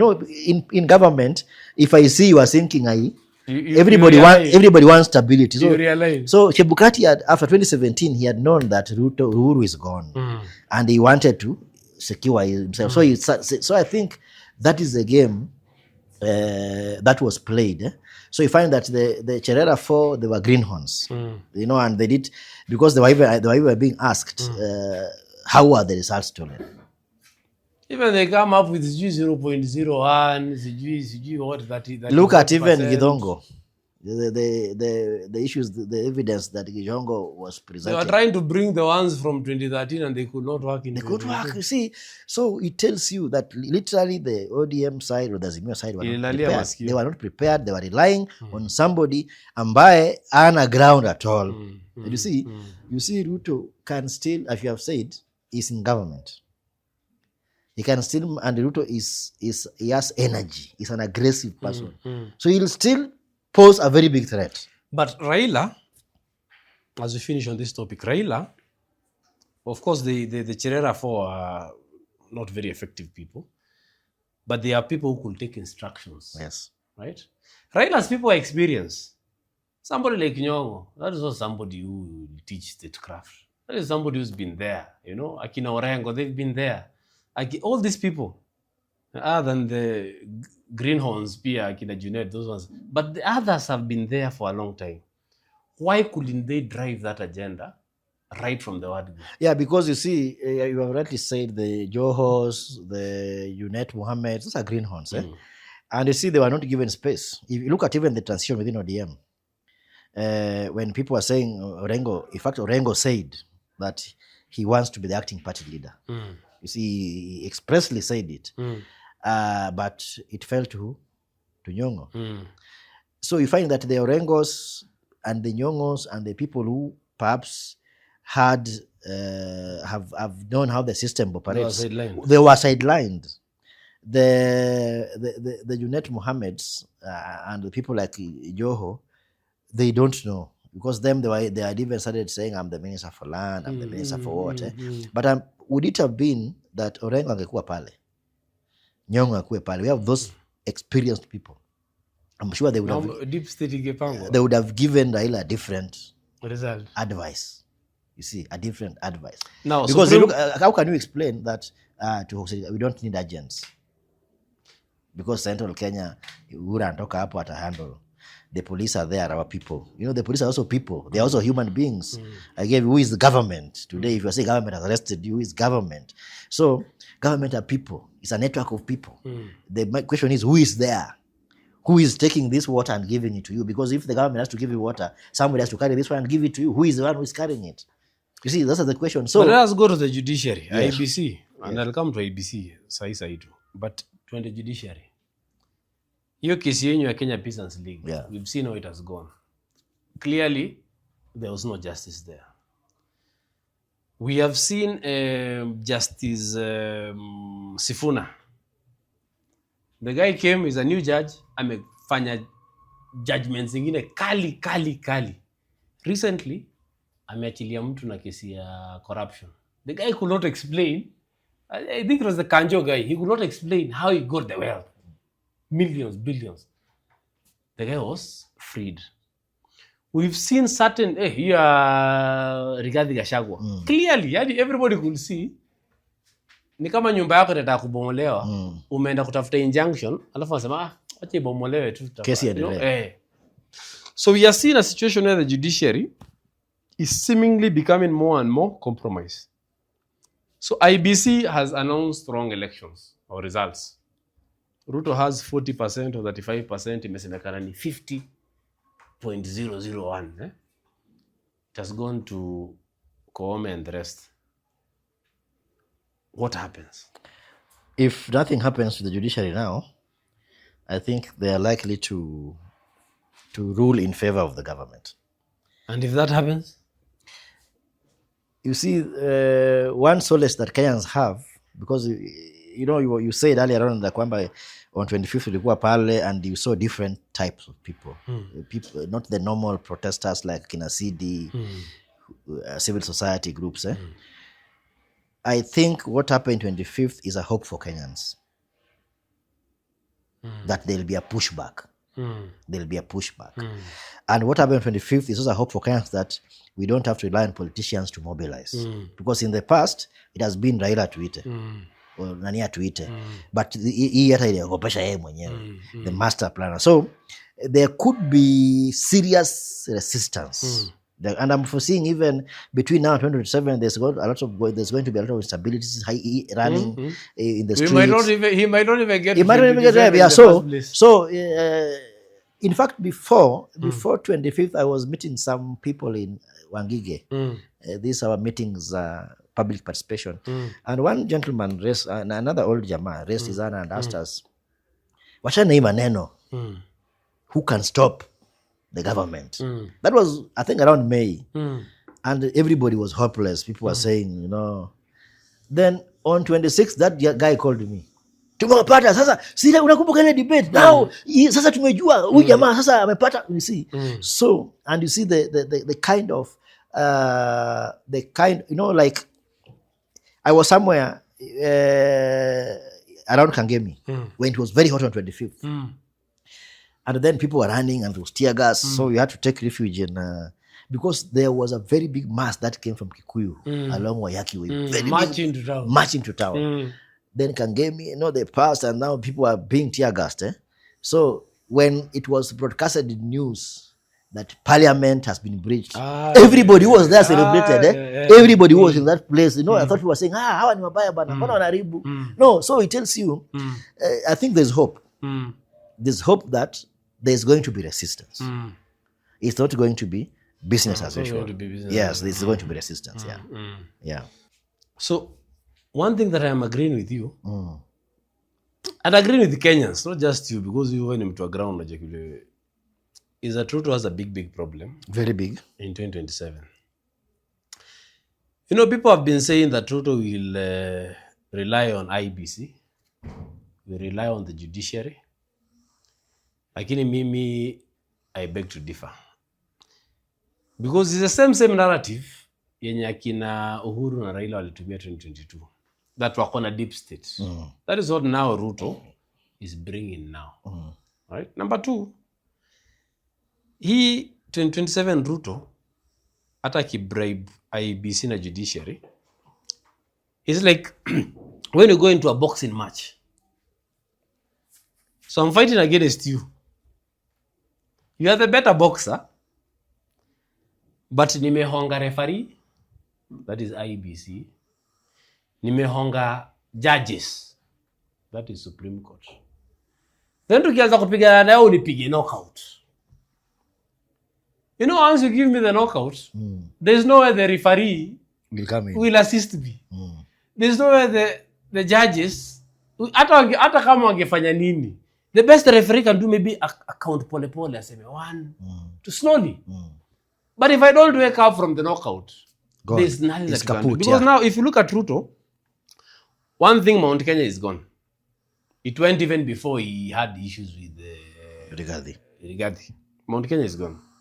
So if you look at that demographic, it's gone. And it's a serious demographic in this country. Number 2, the youth vote is gone. It's gone. That is... And that cuts across. The Gen Z, the millennials, and it cuts across. 80% is gone, 70% is gone. Mount Kenya also, let's say 70-80% because it still gets some support. The other vote that has gone is the working class. Kuna watu wanaangalia payslip. Wanaona sijui almost 50% ya payslip inaenda. Ukiongeza ma taxes na to loans hapa na pale. And they are saying, there was some guys I was with, and they were saying, I've never voted before. I have registered, but I've never voted. But 2027, I'll vote. I'll teach this guy a lesson. So that working class yenye nakata hiyo mishahara yao, imeenda. Then another vote that is gone is the vote that comes with a running mate. Remember, Kambas will vote 100% for Raila because of Kalonzo. Mount Kenya will vote 100% for whatever percent for Ruto because they have their own guy there. Right now, Ruto hata kileta sijui Gladys Wanga. Ama aleta nani? People will say no. The same way Rigathi mulinyorosha baada ya miaka 2 is the same way unaweza nyorosha mtu wetu. So the running mate for Ruto, the people will not come trust with him. So much passion. They don't trust him as they should have. So he's losing that vote. Exactly. So huyu mtu atakuja apigwe knockout. That's what na IBC wataketa wambie unajua mzee. Tumejaribu. You see the fact that Ruto came from outside and destabilized the system. It means even somebody else can come from outside and establish. He tells you that it's like Rachel Ruto cried at Kasarani. That is in front of everyone in 2027. Crying matoto kama mtoto hivi machozi. That tells you that it was embarrassing. It's embarrassing and tells you the African Tangu election you have not come to terms that your husband has lost the election. It tells you that the African states are still using the old colonial hardware. And that's why they cannot be up to speed with what is happening. They can't be up to speed with what's happening, and they'll continue playing catch up. They'll continue playing catch up because these young men and women have been educated. They have knowledge. They have spaces to mobilize. And they are, in fact, as you have said, they are born in an era of internet. So it's not like during our days when you had to write letters, pin posters at night. I remember when we were in Unga Revolution going at night, pinning posters, even in the university. Why Unga should be that? Even in the university, when we were organizing strikes, we could pay people, go to Kikuyu campus. People wake up and find notices. Maandamano, Omakamkunji online. It is no. Nowadays, it's just 10 shillings bundle. Now, wakifunga internet. And you see. So now I use Telegram because of these exams. Telegram was shut down from morning to evening until the exams ended. And that was just Telegram. Meaning that they have the capacity, even if you have VPNs, they can shut down the whole internet. Yeah, I think that's now the catch-22 situation, and that's why we have also been trying to say, like right now as Kenyan Peasants League, ingawa wakishut down pia Starlink iko maybe but you see now even as KPL right now, what we are doing is as the league is we are doing both. We have not yet rolled out the online petition signature because we believe it is faster but a bit lazy. And somebody will sign from Oregon in US. And so we have gone the physical way. Right now, as I'm talking to you right now, I think we are almost around, because we started like 5 days ago, physically. We created epicenters, like where we have our clusters at ground zeros. So rolling out your neighbor and you roll out so that, and you see we are close to over 10,000. 10,000 in a few days. Physically, people going. We have not yet rolled out the online, because online is good, it's faster. But the question you're asking, suppose it is shut, then do you have another system of mobilizing and organizing? And it is important for us to also start thinking. I think the Gen Zs, the people who have got knowledge, we should also start establishing our own. I was told in Somalia, there's a friend of mine went to Somalia and he was telling me that in Kenya you still have to go to CCK to get a license. In Somalia it's freestyle because the waves, nobody creates the waves. You just get your transmitter and do that. So you also have to think of our own independent service providers. And I think people like us and the people who have been in the civil society, that is the area that should be. So that now, because the Gen Zs have the idea, but how do you facilitate and say, because in fact, it might be the opposite. It might be the government being shut down, my friend. They might think they want to shut down VPN. Then the government is shut down. Everybody else is. Because if so they have to rely on the independent. So because these guys, I was meeting some youths from JKUAT, and the way they were speaking, those terms of, you see these guys are knowledgeable. You see, like, look at the Mulot, the Mulot gang. If these guys can do such a thing, the government should be worried. In fact, if they can do such a thing, the Mulot gang registering how many 123,000 lines. You see, for you to register a line, you must have an ID. And the Felice in Safaricom. If you have, imagine if you perhaps the biggest in almost East Africa or East Central Africa. So for you to register a line, you need an ID. How did they do it? That should worry the government. That's what I'm telling you. It is the IBC will be shut down. If the government might want to shut down Facebook, but before they'll fund the IBC is still down. So what will they do if the IBC is brought down? It's brought down. State House website was breached during Gen Z's. Parliament website was breached during Gen Z's. And the state is not learning. If you go to, there's a time I went to City Hall. And then I went to the IT department. The person who is somebody over 60 is the one who is heading the IT department. Do you think that person can deal with the Gen Z who is 18? No, they can't. That's the problem. And that's why in Malawi, the government lost. And even in Kenya, because Botswana. Do you know in Botswana, the president's party was number 4. Number 4. Not even number 2. Not even runners up. Yeah. So you might have a situation whereby even Ruto himself is not number 1. Not number 2. Not number 2. Not number 3. Not even number 3 there. So where will you tell us that now? That's the knockout you were saying. Round moja. Yani bado hata referee anajaribu consult kama M-Pesa imeingia uko chini. Bado anapiga simu nitumie pesa ndio ni handle hii maneno. Yeah, so tulikuwa naongea juu ya KPL Kenyan Peasants League. Yes. You guys have a huge membership. Yes. Cast across the whole country. Yes. Small scale farmers, peasants all over the country. Na kuna mambo nyingi mmefanya. Yes. From issues of ecology, issues of sustainable farming, issues of food sovereignty and food security, issues of even climate change. Na awali ulikuwa umetuambia kwamba mmeokota over 10,000 signatures just recently. Yes, for around 4 days. So perhaps because of the nature of Kenya Peasants League, you sio watu wa internet na mitandao sijui na nini kujisifusifu, but you do real work on the ground. So perhaps ungetuambia, what is Kenyan Peasants League? What do you do? Na kama mimi ni peasant huko nje, I'm a small scale farmer. How do I join? Yeah, thank you so much. First of all, Kenya Peasant League is a social movement of bringing together small-scale food producers and consumers. So because when talking about food production, you also have the consumption part of it. So, and our main objective is to push for transition into peasant agroecology. And the main objective is food sovereignty and climate justice. Yeah, so first of all, peasant agroecology in simple terms is a farming system that relies on eco-friendly or natural processes. So for example, using natural decomposition processes to produce organic manure. And of course, we've had people saying, you can't use organic manure to do large-scale farming.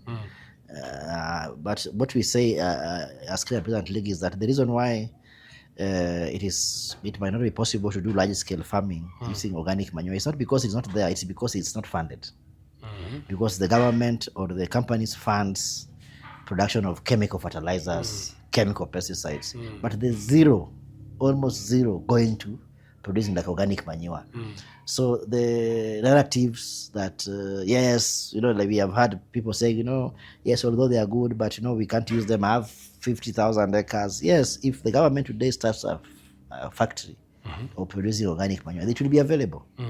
If the government starts deliberately supporting peasant agroecology, the reason why even organic food is expensive because few people are producing it. So the loss of demand and supply, you find that now it becomes expensive. And our main Kenya Peasant League is organized from the household. So if you want to become a member of the Kenya Peasant League, you don't come as an individual because we believe food production is a collective process. So for example, if we're coming from a homestead and you want to consume, most families will say, go and buy this, go and buy this. So that aspect of consultation, that's why we said the basic organizing unit of KPL is the household. And between 20 and 50 households form a cluster. And the clusters need to be localized. So why are we saying that? Because, right now we're talking about GMOs. And if you're my neighbor, it's in my interest that you become a member. You don't have GMOs. That you become a member and don't have GMOs. So we spread that way. So that if we're having a village, a typical village is composed of around 100 homesteads, under 200 homesteads. A homestead could have, in a rural area, could have 3 households, 3 or 4 households. So we're talking about 600 to 700 households. That's like the basic unit. So that becomes like a cluster. It's a slow process because that's why we say that we mobilize one at a time. Because sometimes issues of food production, issues of because we believe it's a more of an ideological struggle. And it is different from maybe going to recruit people, maybe to support a cause. This is an issue of livelihoods of the people. And therefore, the reason why we insist on having a household or a homestead coming together is because you're only safe when the next person, who is your neighbor or your brother or your sister or your mother, is also believing on the same ideology. We are organized into collectives. And collectives, we have got, let me say, access to natural resources, collectives. We have got land, water, collective. We have got seeds, biodiversity, collective. We have got climate and environmental justice. We also have articulations like women articulation, youth articulation, and even the men articulation. So these are spaces where, like, for example, issues of climate. Men articulation? Yes, we have men. That's interesting because that's a forgotten cluster of course, in the society. Yeah, you see the reason why we are talking about men articulation is because, as you have said, most of the narratives have left out men, and you find that men also play an important role in food production. And when we're talking about collective responsibility, then it means that there must be a discussion. And within peasant agroecology, you cannot segregate. So everybody has to come together. We also push for peasant feminism. And you see, I think the reason why, we have agroecology and peasant agroecology. We have feminism and peasant feminism.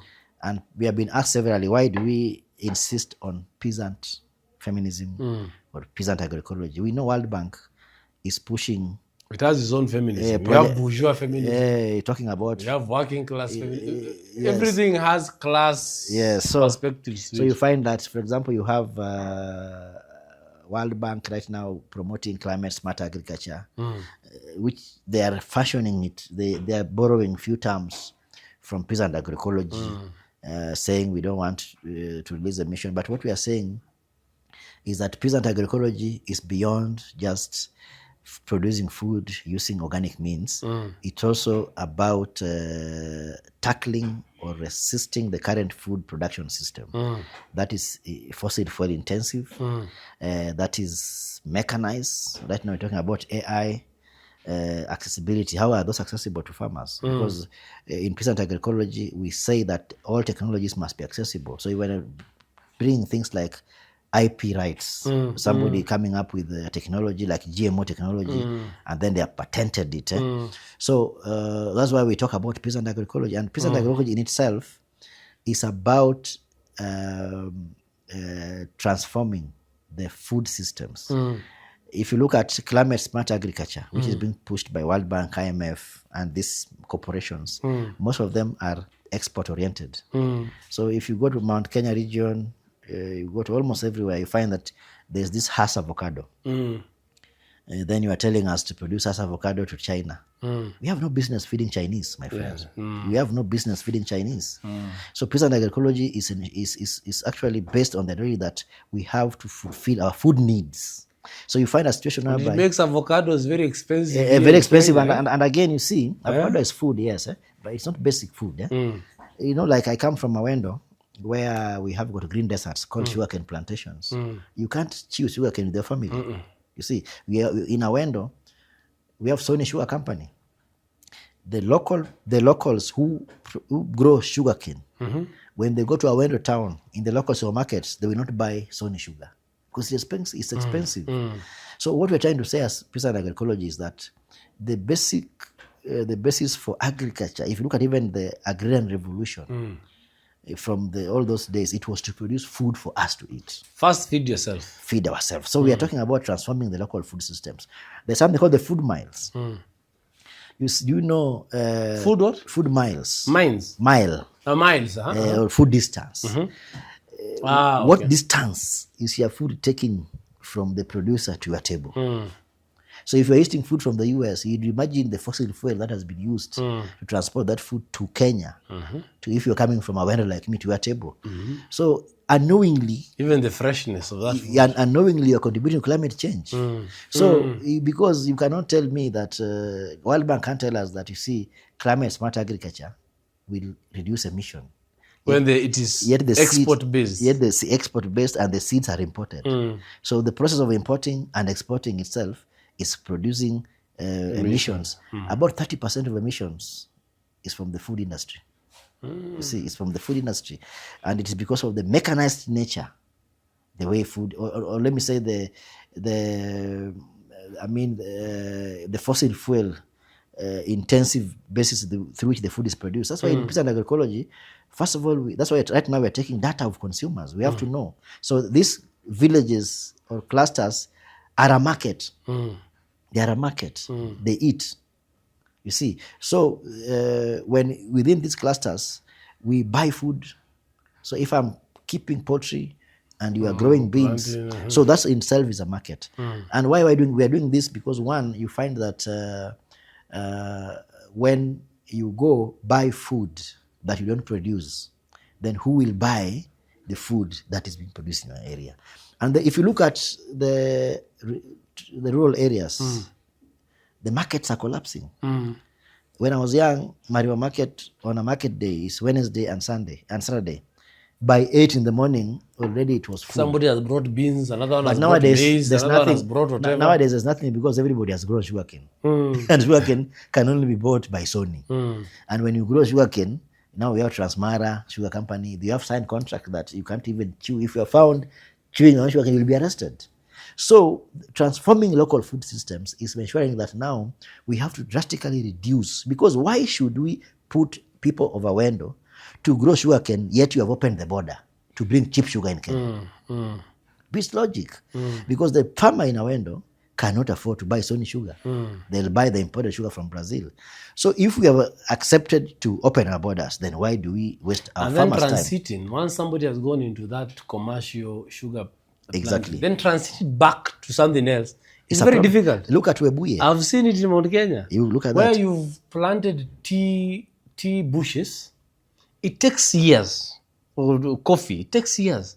Then something happens and then you're told now you have to approve this.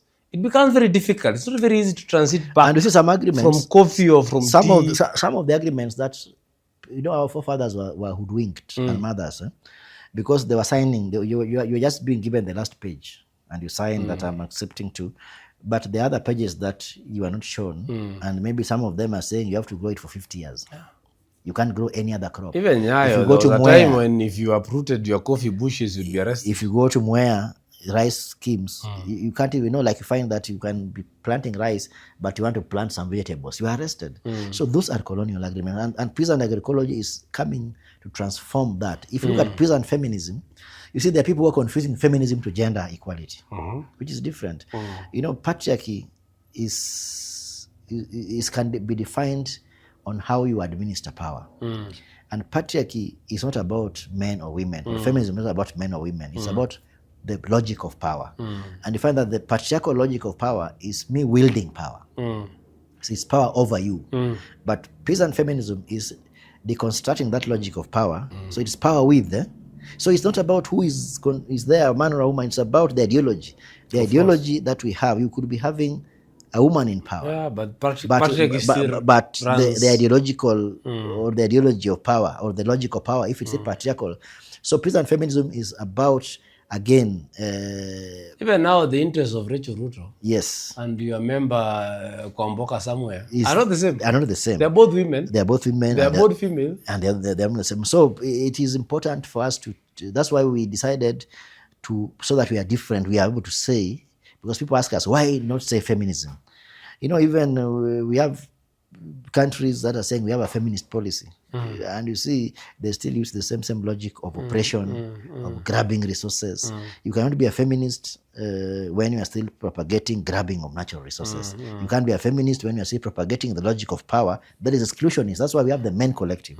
Because historically, yes, women have had a lot of disadvantages. No, definitely. And to solve that, the patriarchy oppresses women 2 times. 2 times than men. First as the oppressed, and also as women. As women.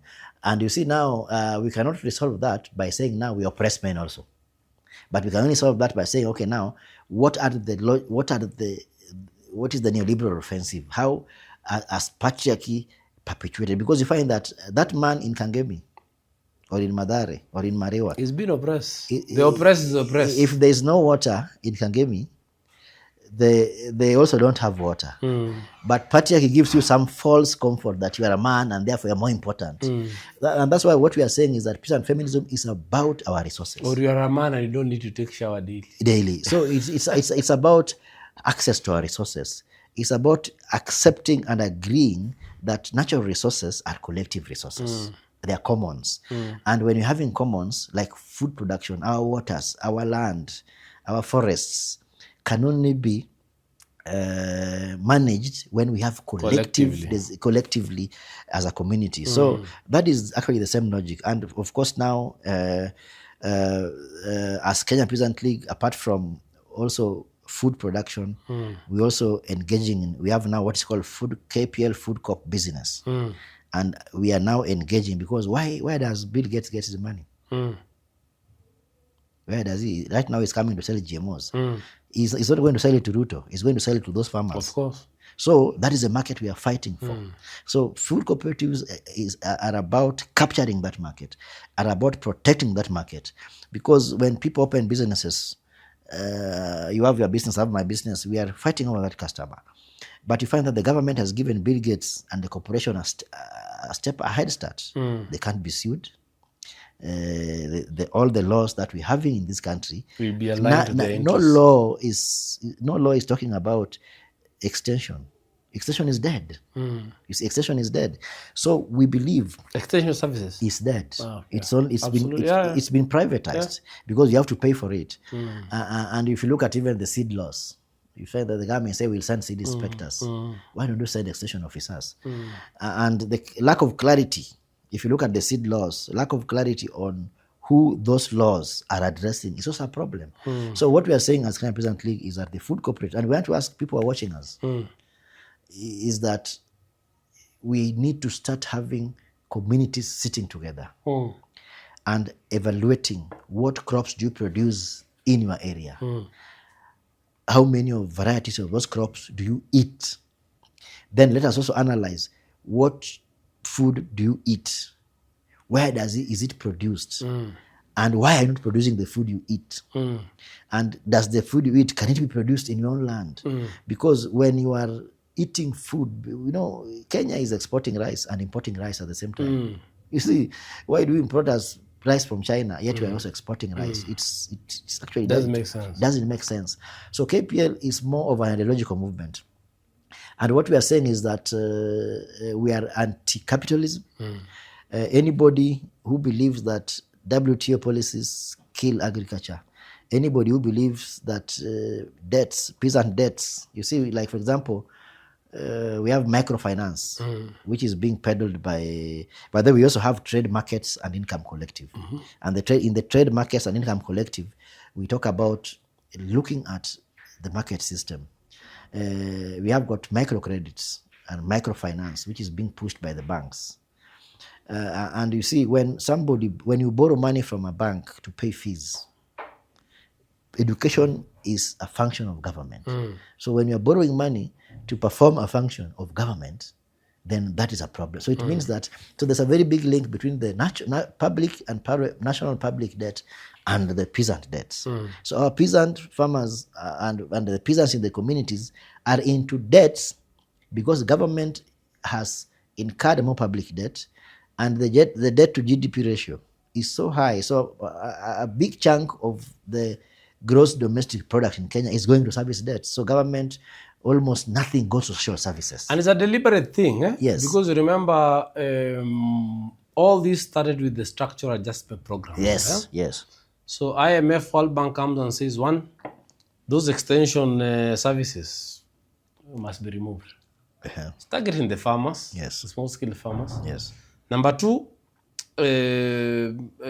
funding to education, gone, to healthcare, gone, must be reduced. Again, it means that small-scale farmer, that working-class person has to dig more into their pockets to do some of these things that government was supposed to do. Was doing very successfully. Very successfully before the SAPs. So it's a deliberate, beyond the debts and what have you. Very deliberate. It's a deliberate move. And that's why... by imperialism, by neocolonialism, yeah, through IMF and World Bank to try and... Because look at this. World Bank comes to construct a local bridge, which ideally could cost even 100,000 Kenyan shillings. And then you say funded by World Bank. And there's a lot of resources in the community. And that's why we are saying that when people are organized into food cooperatives... And by the way, when it is constructed by World Bank, if it was 100,000 worth, it will be 2 million worth. 2 million worth.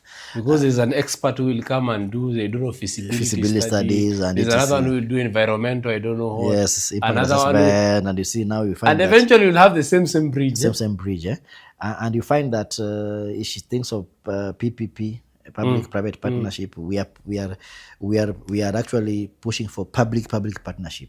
So it means that when we have a food cooperative and we have done our own business, and we have sold, and we have in our own systems 10 million or 100 million, we can partner with government to construct those roads.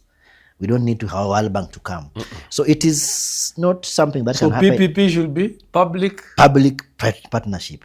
We need to have community partnership so that this community, if you have Rivasari, where I come from, we have Mariwa community, we have Mugulo community. Rivasari is our river. We don't need World Bank to come and tell us don't grow eucalyptus. We don't need World Bank to come and tell us to give Kenyan government loans to educate farmers not to farm there. As a community, we the moment we know this is the river we use, it is where we milk. It's our resource, and the community can come together and partner with the government and say, "No, government, we are as the community, we are the farmers, we are mobilized farmers. We are going to do this."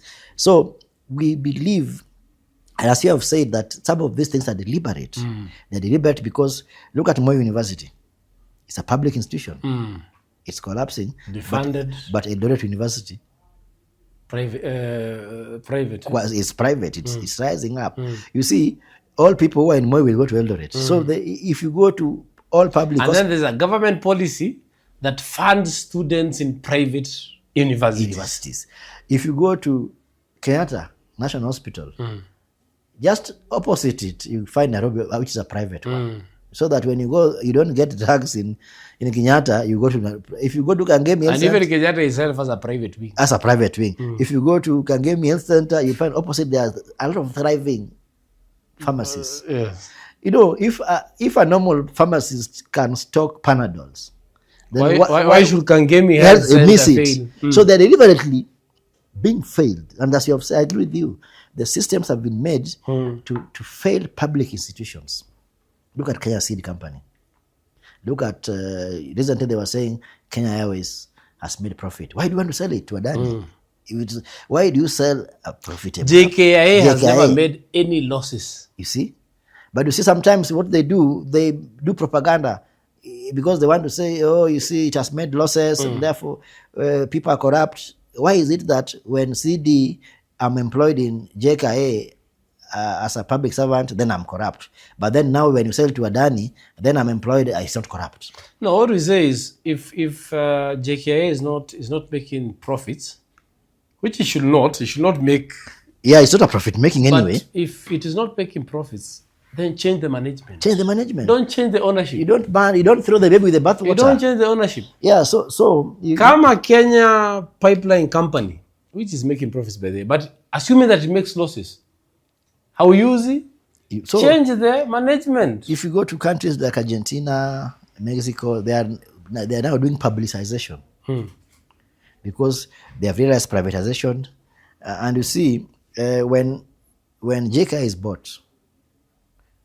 finally bought and becomes private, you know, if I'm having matatus on the road and I decide I want today my fleet want to go carry people. You won't take me anywhere.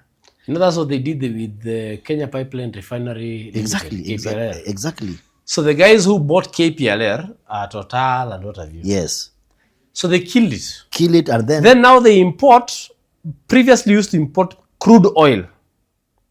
And then we refine it ourselves. Yes. And then now we import refined fuel, diesel, petrol and what have you. That is the same logic. And even Nigerians used to admire us because Nigerians used to say, they will export what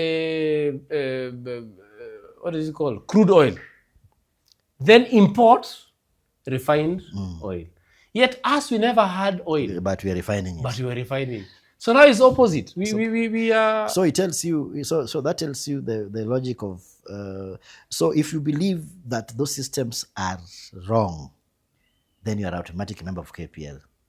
You don't even need anybody's permission. Because it's an ideology. If you believe that GMOs are false solutions, because look at COP29. Who sits there? You know, climate change. You know, they are talking as if. No, we did. Where was it? In Kangemi, we did. The COP29. It's in Baku, Azerbaijan. Climate change is affecting people in Kangemi, in Thika, in Nyeri. Why do I need to go to Azerbaijan to discuss what is affecting me in Nyeri? You see, who sits there? The people who are in Baku now are the perpetrators of climate change. You cannot solve a problem using the same logic that created it. The question is, the people who need to be there are the farmers like us, because we are the ones who are affected. If you look at the language, they are saying by 2070, we are going to stop coal mining. But so it's like they are saying climate change is going to affect us in 2070. Yet people are living on the front lines of climate change, flooding, climate-related issues. If you look at what Mudavadi went to say in Baku, he's saying, climate financing, blue economy, green economy, all the RED Plus projects, going to blame Senguers in Embobut Forest. Africa contributes less than 4% of global emissions. So who should be reprimanded? And it bears a huge consequence. So you are telling us the Senguers should be removed from the forest because of climate change, yet they are only contributing 4%. The person, Trump, now is telling us fracking, going to mine coal.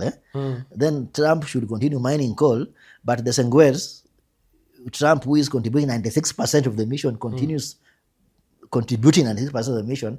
Then you are telling us to plant trees. So when the President Ruto is telling us we want to plant 15 billion trees, what he's not telling you is it's credit. It's part of carbon credits. And on 12th, only a day after the COP29 started, one of the arguments they passed was carbon credits, the carbon market systems. Incidentally or coincidentally, last year, the Kenyan government amended the Climate Change Act and introduced carbon market systems. Because you see now, the government does not have money, and the only way they can get money is through climate debts.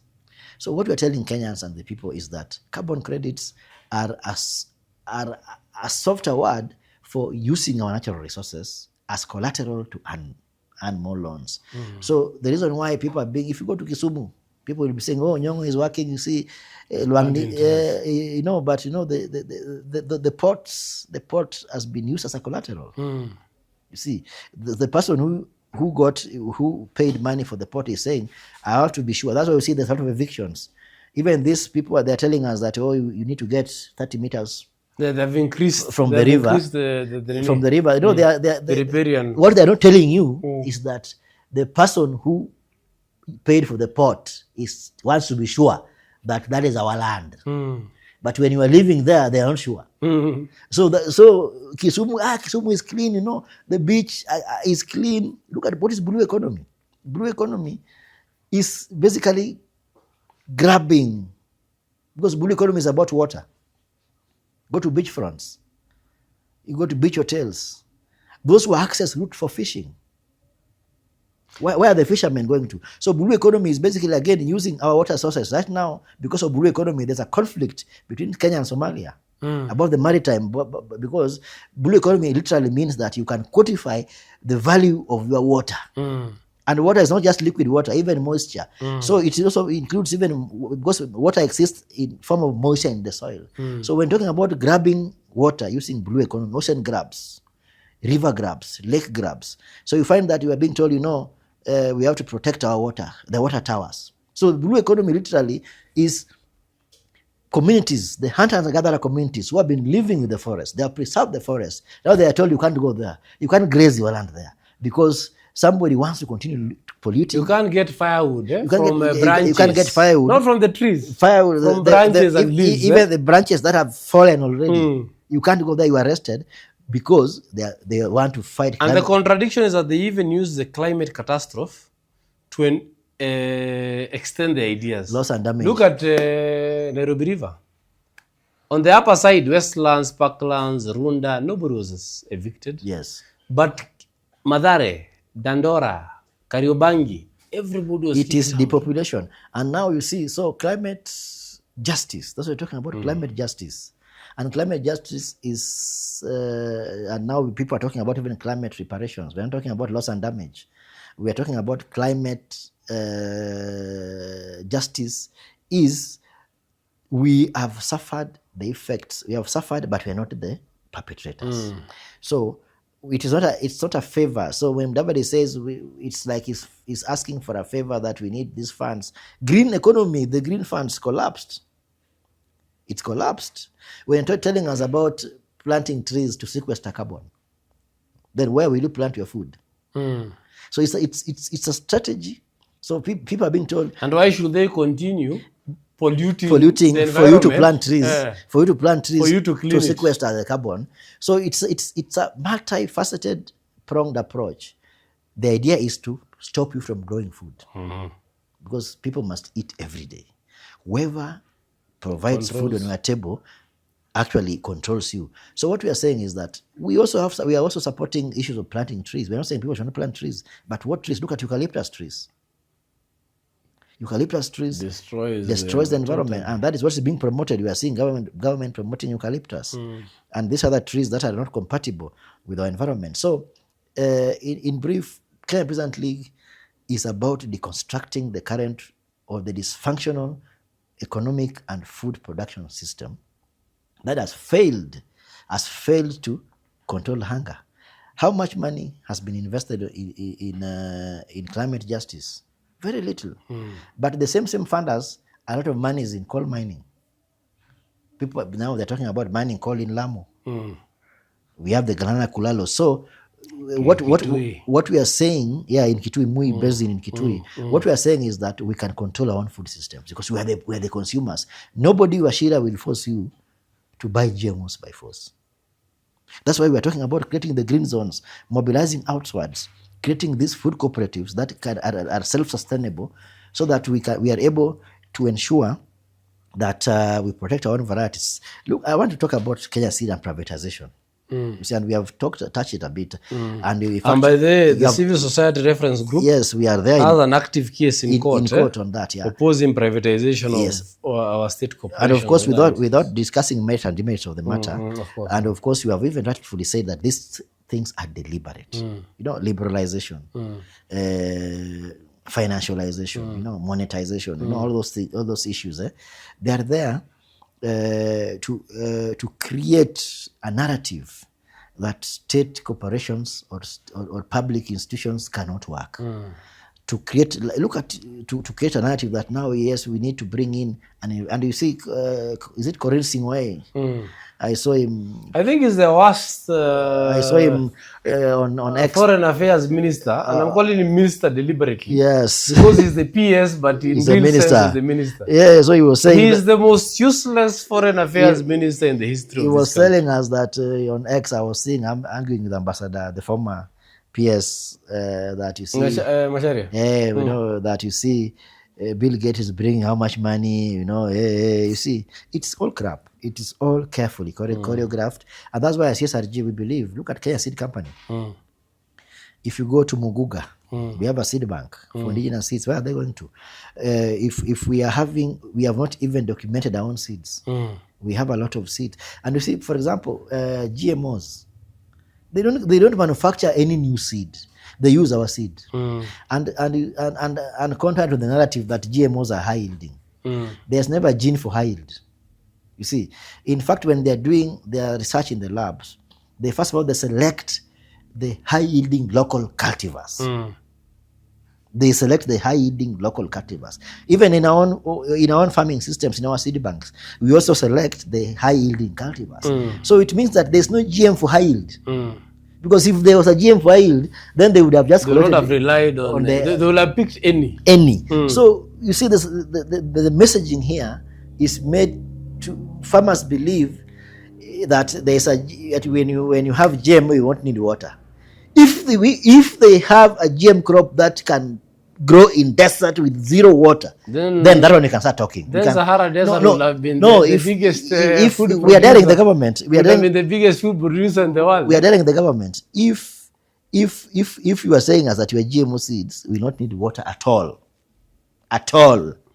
but if it still need rain, which is unpredictable, if it still need fertilizer, if it still need human input. If it is a robot, GMO maize will grow itself, weed itself, harvest itself, cook itself, and come on the table. Then we can talk. But if we are still going to look for water, if we are still going to import fertilizer, those are things we call false solutions. And now we look at the Kenyan City.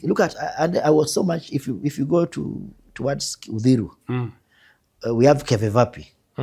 And just next to Pakabete campus, Kenya Veterinary Vaccine Production Institute. I don't know how it's called. I don't know how it has been changed. At the height of COVID, we have just directly opposite Kabete police station, there's a huge space that was leased to Chinese. And they built a site. You see, to somebody in government, they think that's a fallow land. But that land was there.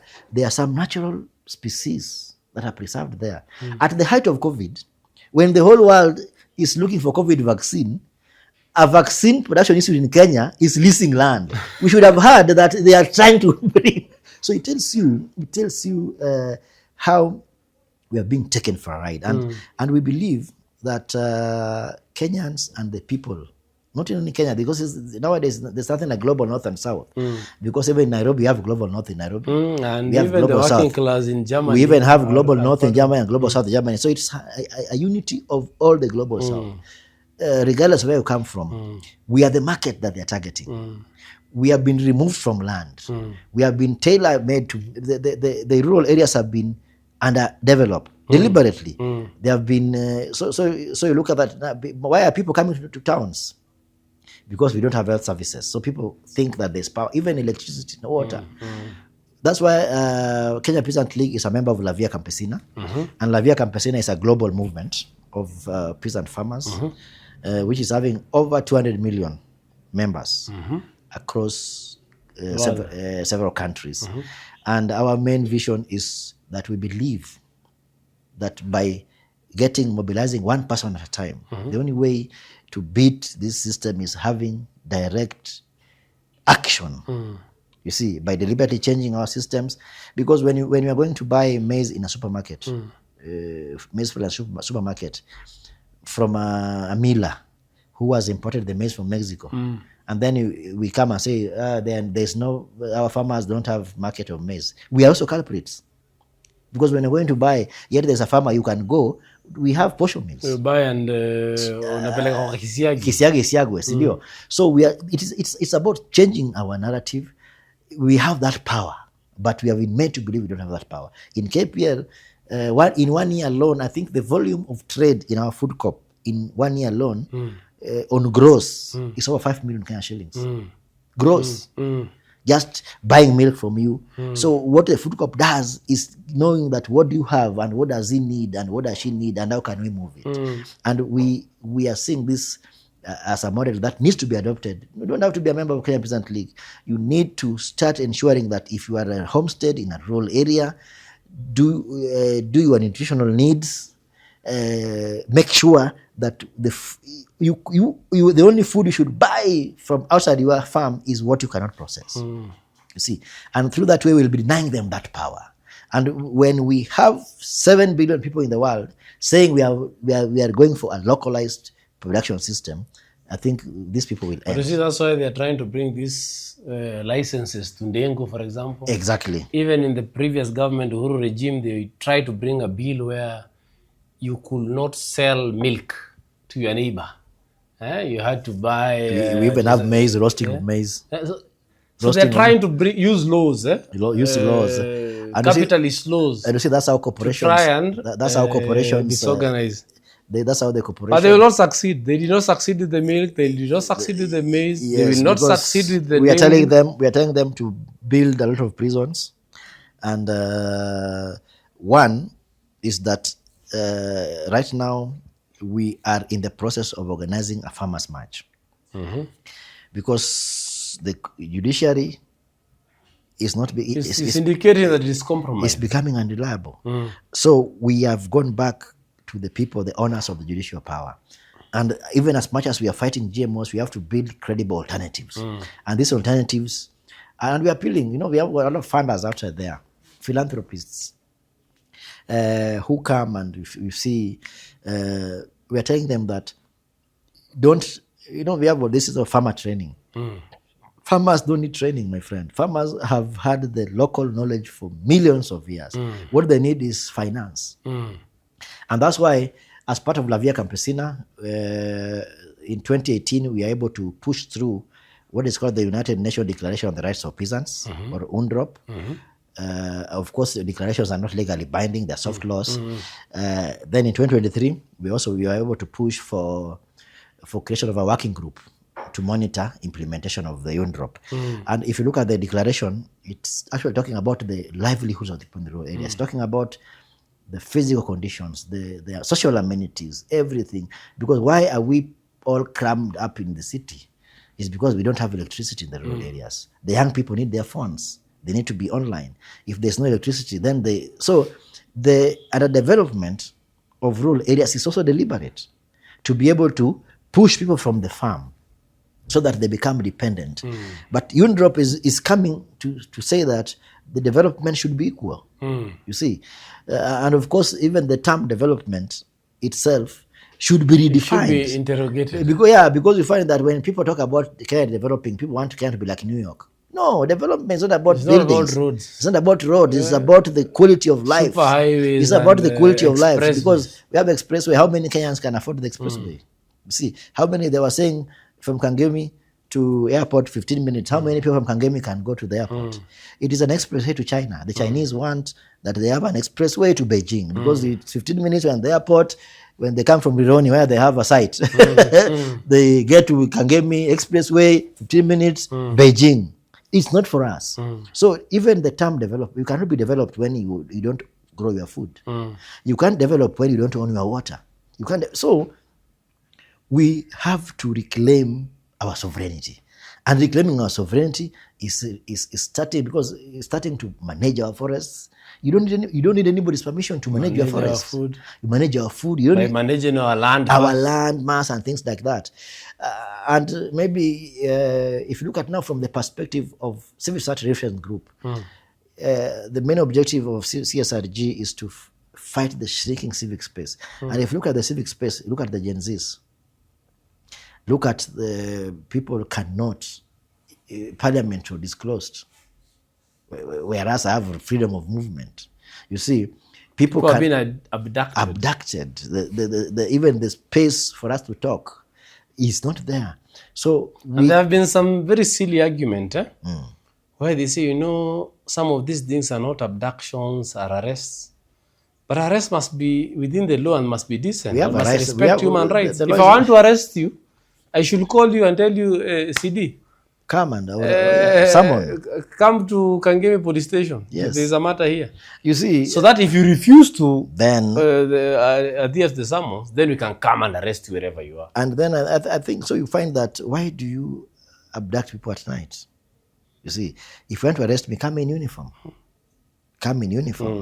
And we are law-abiding citizens. We're hiding nothing. But first of all, summon me. If I'm somebody who can be identified. Summon me and say, we have seen this and this and this, and we are going to do that. So we find that the shrinking civic space, even the farmer's space to think, the farmer's space to decide what to grow, is being taken away. So you find that there's a lot, globally, there's shrinking civic space. If you look at things going in Palestine, going on in Ukraine, all those spaces, Sudan, Somalia, it's all carefully choreographed. And by the way, now that we've mentioned Palestine, yes, the Palestinian olive farmers, their land is being taken away. We have members of La Via Campesina from Palestine. And you see, it has actually now forced La Via Campesina to start another collective for international solidarity. We don't need to wait for UN to bring food relief or things like that. How can we able to mobilize ourselves? And you see, the war has a direct impact on food sovereignty. And you see, the Palestine war is a typical example. And their first target is land. It's land. Palestinian land. It's land. It's all guised under terrorism, but it's land. And we have to occupy this space so that we can stop them from growing. The idea is to make everybody in the world dependent on some few companies, around 6 companies, to provide food. And they are sure, because everybody has to eat. So they are sure that if we control the food, then we're able to control the world. And what we are saying, we have that power as food producers and consumers. And that's why we have to connect each other. In a way, you are consuming something and you're producing something. So CD, hatuwezi maliza hii podcast bila kudiscuss 2 things about you. Number one, you are a legendary student leader. When the Orengos are mentioned, Kabandos are mentioned, Wafula Bukis are mentioned, Mwandawiros are mentioned, Karl Marx are mentioned. You're also mentioned amongst those student leaders. So I would want to know a little bit about some highlights.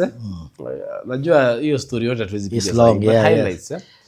But also you vied for MP, Westlands constituency in 2022. And you vied as an independent candidate. What were your experiences? What were the challenges that you faced? Nini ungependa, I don't know, are you still contesting in 2027? Yeah, definitely. You're contesting, yeah?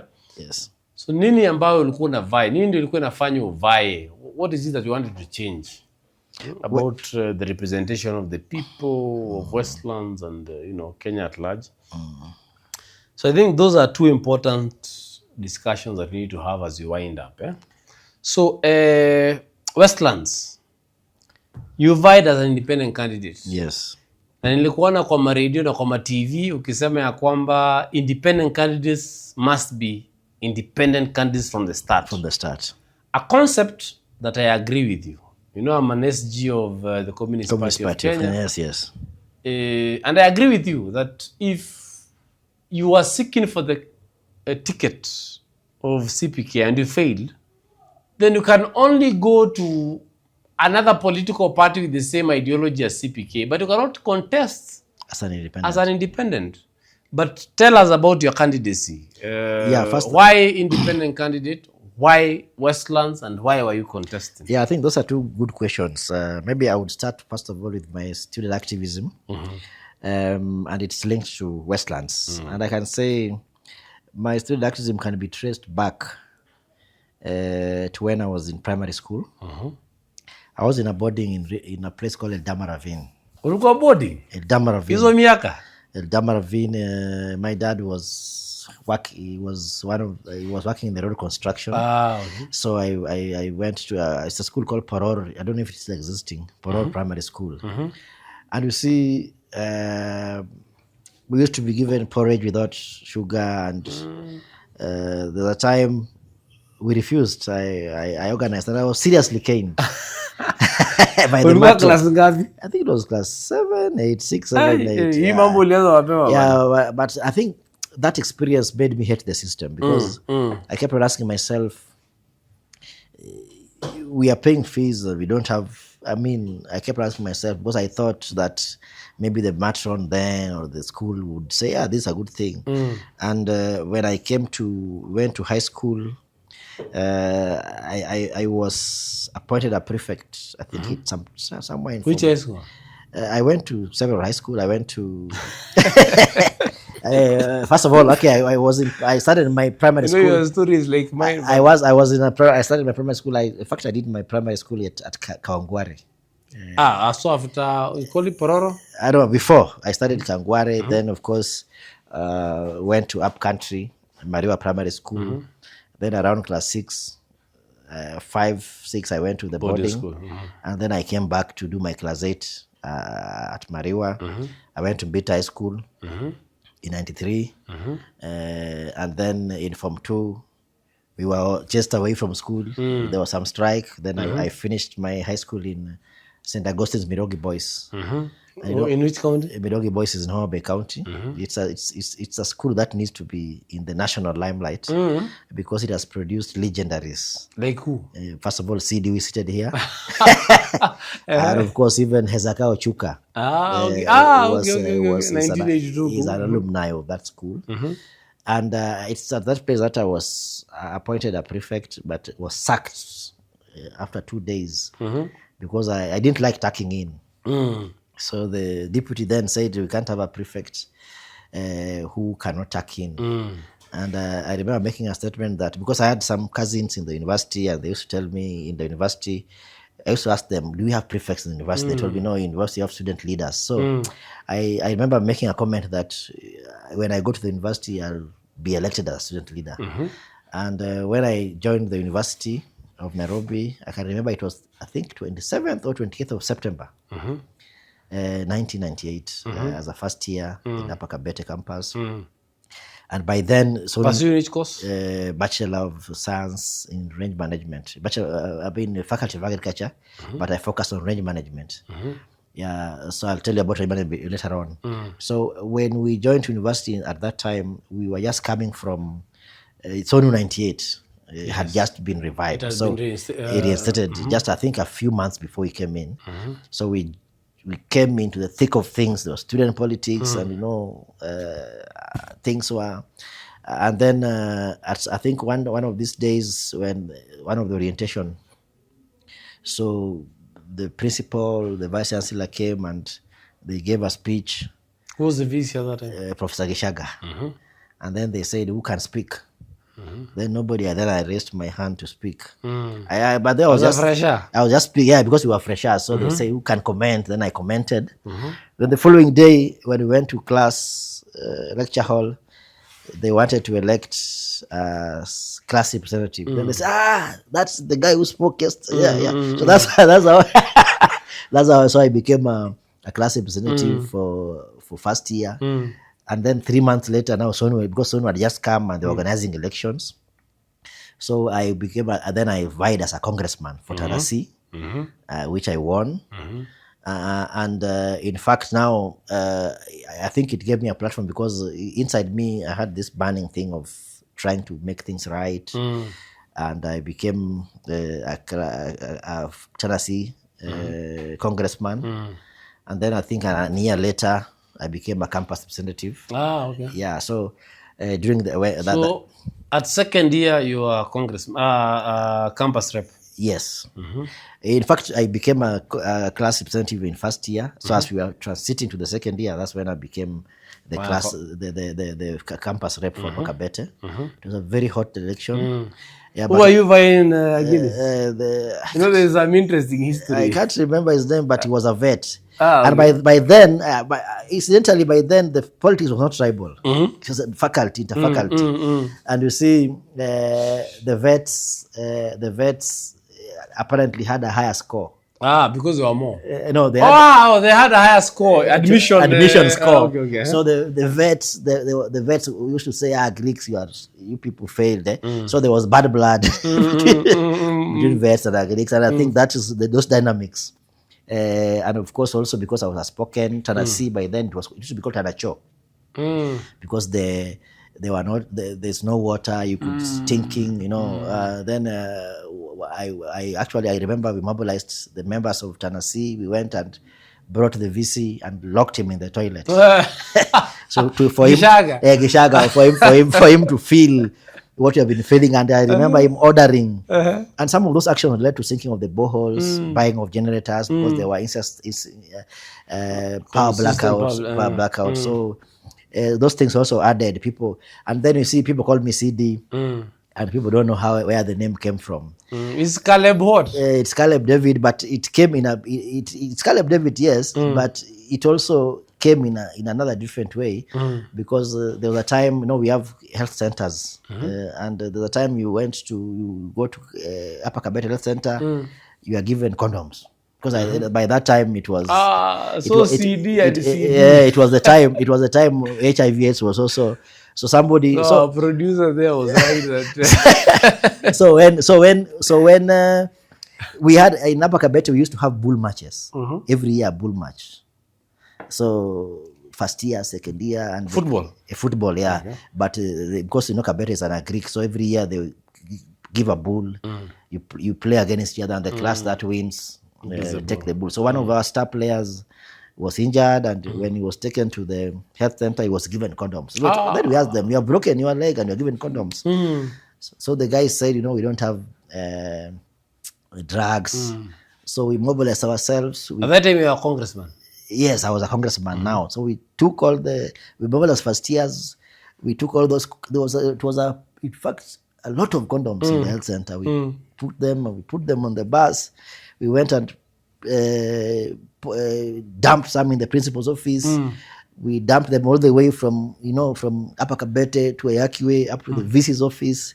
Kwani zilikuwa mingi? There were a lot of them. There were a lot of them. So then people started saying, "Ule jamaa wa CD, ule jamaa." Sasa ule jamaa wa CD. Sasa then that's how the name CD came in. I remember my comrade Frida Gasheri. I used to be shy saying CD.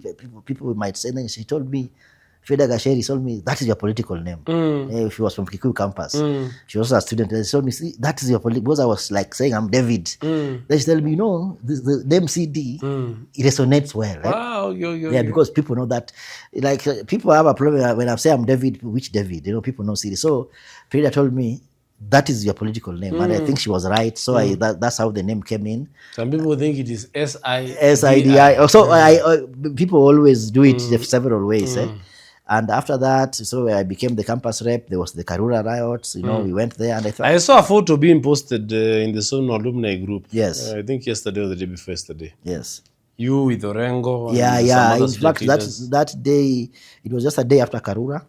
At Karura, are you there? I was there. In fact, the tractor with Wangare Maathai. Wangare Maathai came, and in fact, Wangare Maathai, James Orengo, because the university was so hostile, and nobody wanted to be seen. So Tanasi 2.3, Orengo, Wangare Maathai, it was actually in my room that we sat down, and you see, first year. Orengo was in your room? All of them, Tanasi 2.3, I remember the room. They let Wangare Maathai, Nobel laureate. And we see people, then the following day, we hijacked the tractor that was bringing milk. We drove it wrong side up to Karura. In fact, we are the guys who broke the gate. And of course, after that, the university was closed. But I think at some point, people were not expelled at that particular time. I think they were, I'm told. But that was the time that Wangare Maathai was hospitalized? Yes. No, she was beaten before. The reason why she had attempted to go to Karura before. Okay. But now I think she was beaten up. Then now she came with they came to the college, and now because I think they saw agriculture and forest Kabete is related. So we came there, and that's how the people of Kabete. And again, you see, Wangare Maathai also had some attachment with the college. So the people of Kabete actually personalized it and said, "You have to go there." Okay. I think a few days before that, there was Makto was attempting to elect some high rise just next to Upper Kabete campus. The students went there and banned the tractors, and so I think when they saw that on news, then we came. So the Karura March was actually, in fact, it was one of the biggest strikes I attended. And first, which year was this? It was 99, around early 99. We were just around 4, 5 months old. And these first years are always excited. And first years actually, we coined a name called the College of Arrogant and Violent Students, CAVS. Ideally, it is College of Agriculture and Veterinary Studies. What say? So College of Arrogant and Violent Students. So we went there, and I'm told there was some negotiation. I'm not aware. I'm told the electoral marks and the team. I think they at some point reached out to the chancellor then, President Moi, and said now the students were exempted. Yeah. So, but the pressure was still there, and we went to. When I was going to the second year, I was elected the campus rep. And so, if you guys and the politicians did not do anything, Karura today would have been high rises. It would have been high rises. And I think by that time, there was a very big link, because the link because we used to organize even lectures, calling Mkisa Kitui's, James Orengo's, Martha Karua's, they used to come to give lectures, and it radicalized us. And I think that's what I'm seeing is missing today, because the current political class, because, university students, we used to say we are the cream of the society, and we are already mobilized. Because if you go to main campus, already we have a crowd. So it appeared to be a natural space for politicians, especially the opposition politicians. But Moi was also not sleeping, because he had Jeshi la Mzee, he had Kosovo. So he was also, I think, he saw that the only way he can counter, because the movement was so strong, then he also had his own wing of students, leaders, and who were allied to him. So that sometimes you would go to the streets, you find that before you fight the police, you have to fight fellow students. So it was very much chaotic. But I think the students then played a very big role because I remember even during the parallel degree program, because that's actually what made us suspended. Because when the parallel degree program came in, you find that somebody who had a C could take medicine simply because they had money. And so we started we raised those issues with the likes of David Ole Sankok, who was our chairman then. The current MP. Yeah, we have the Irungu Kangata, who is the governor. He was the vice chairman or the vice president. I was then, right now we have governors. It was like the governor of Kabete, campus rep in Kabete. We had the likes of many people who are there, and I liked the unity that was there. Famba was there? Yeah, Famba was there, but he was at least slightly here. I think he was joining now. He was behind you. He was behind, but he was also very much active because I remember him, even when he was suspended, he was always coming to court. So I remember even there was attempts to call us and tell us, but Kangata, I think being that he was taking law, then he told us, let's go to court. Then after you've been expelled now? Before. Because we went to court, first of all, to stop parallel. Okay. We went to the court to stop parallel degree program, but then I think, the courts were there, and then we were expelled. And then, like, for example, myself, I was given... Gishaga is still the VC? He's still the VC. Okay. I was given direct expulsion. I think only 3 of us were given direct expulsion. Myself, the late Karl Marx, and Fred Aim. What do you mean by direct expulsion? You see, like, there's a letter you are told you are invited for a disciplinary committee, but our letter was you are expelled from the university. Yeah, so I remember us rushing to, we were then young, and you see, then now the reality dawns on you. The parents, people were saying, we took you to learn, things like that. So it was quite chaotic. I remember around between 2 to 3 students committed suicide. Yeah, because of that. It was shocking. Yeah, it was very much quite painful. So that's when again, I think somebody must have advised the university. Then we received other letters now summoning us to the disciplinary committee, but we went to the Senate. Direct. So we went to court and argued that we have not been given fair hearing, we can't appeal. Then the courts ordered that the status quo be maintained. So there was there's different interpretation, because the late Mutula Kilonzo was the university lawyer, together with his son, who is I think the current governor. Yes, and you see, we were asking my friend, you are coming with your son to court, and he's in the university, but we want to... he was a student? I think he was a student or something, but he was also supporting. He was supporting the court. I remember we had our advocate was Eric Mutua. The former chair LSK. I think so. And also, but the likes of Orengo were helping us behind the scenes. I remember even when we were going to the disciplinary committee, Orengo actually gave us a lot of support. He gave us a refuge. We could go to his office, sit there, and tell us God this and so it went that way. We were retried, but still the verdict was the same. So we were basically expelled. We went back to court, and Justice Kasanga Mulwa threw our case out. And then I think we filed another matter, and it was before 3-judge bench, Justice Bosire, and can't remember the 2 others. And they confirmed that, and at some point, some had disappeared, and we were told that is the case. And why were you expelled from the university? No, they had flimsy charges, like for example saying you have eaten chapatis worth 6,000 shillings, And I remember I had to have a metabolic response. The charge was withdrawn because I told them biologically nobody cannot. It's impossible. And I had a lot of them. They said but there are some charges that like disrupting peace, things like that. And we were expelled from the university. But then that gave us, I think it also gave us an opportunity to campaign against Moi, because at least now wherever we were coordinating, mobilizing against Moi.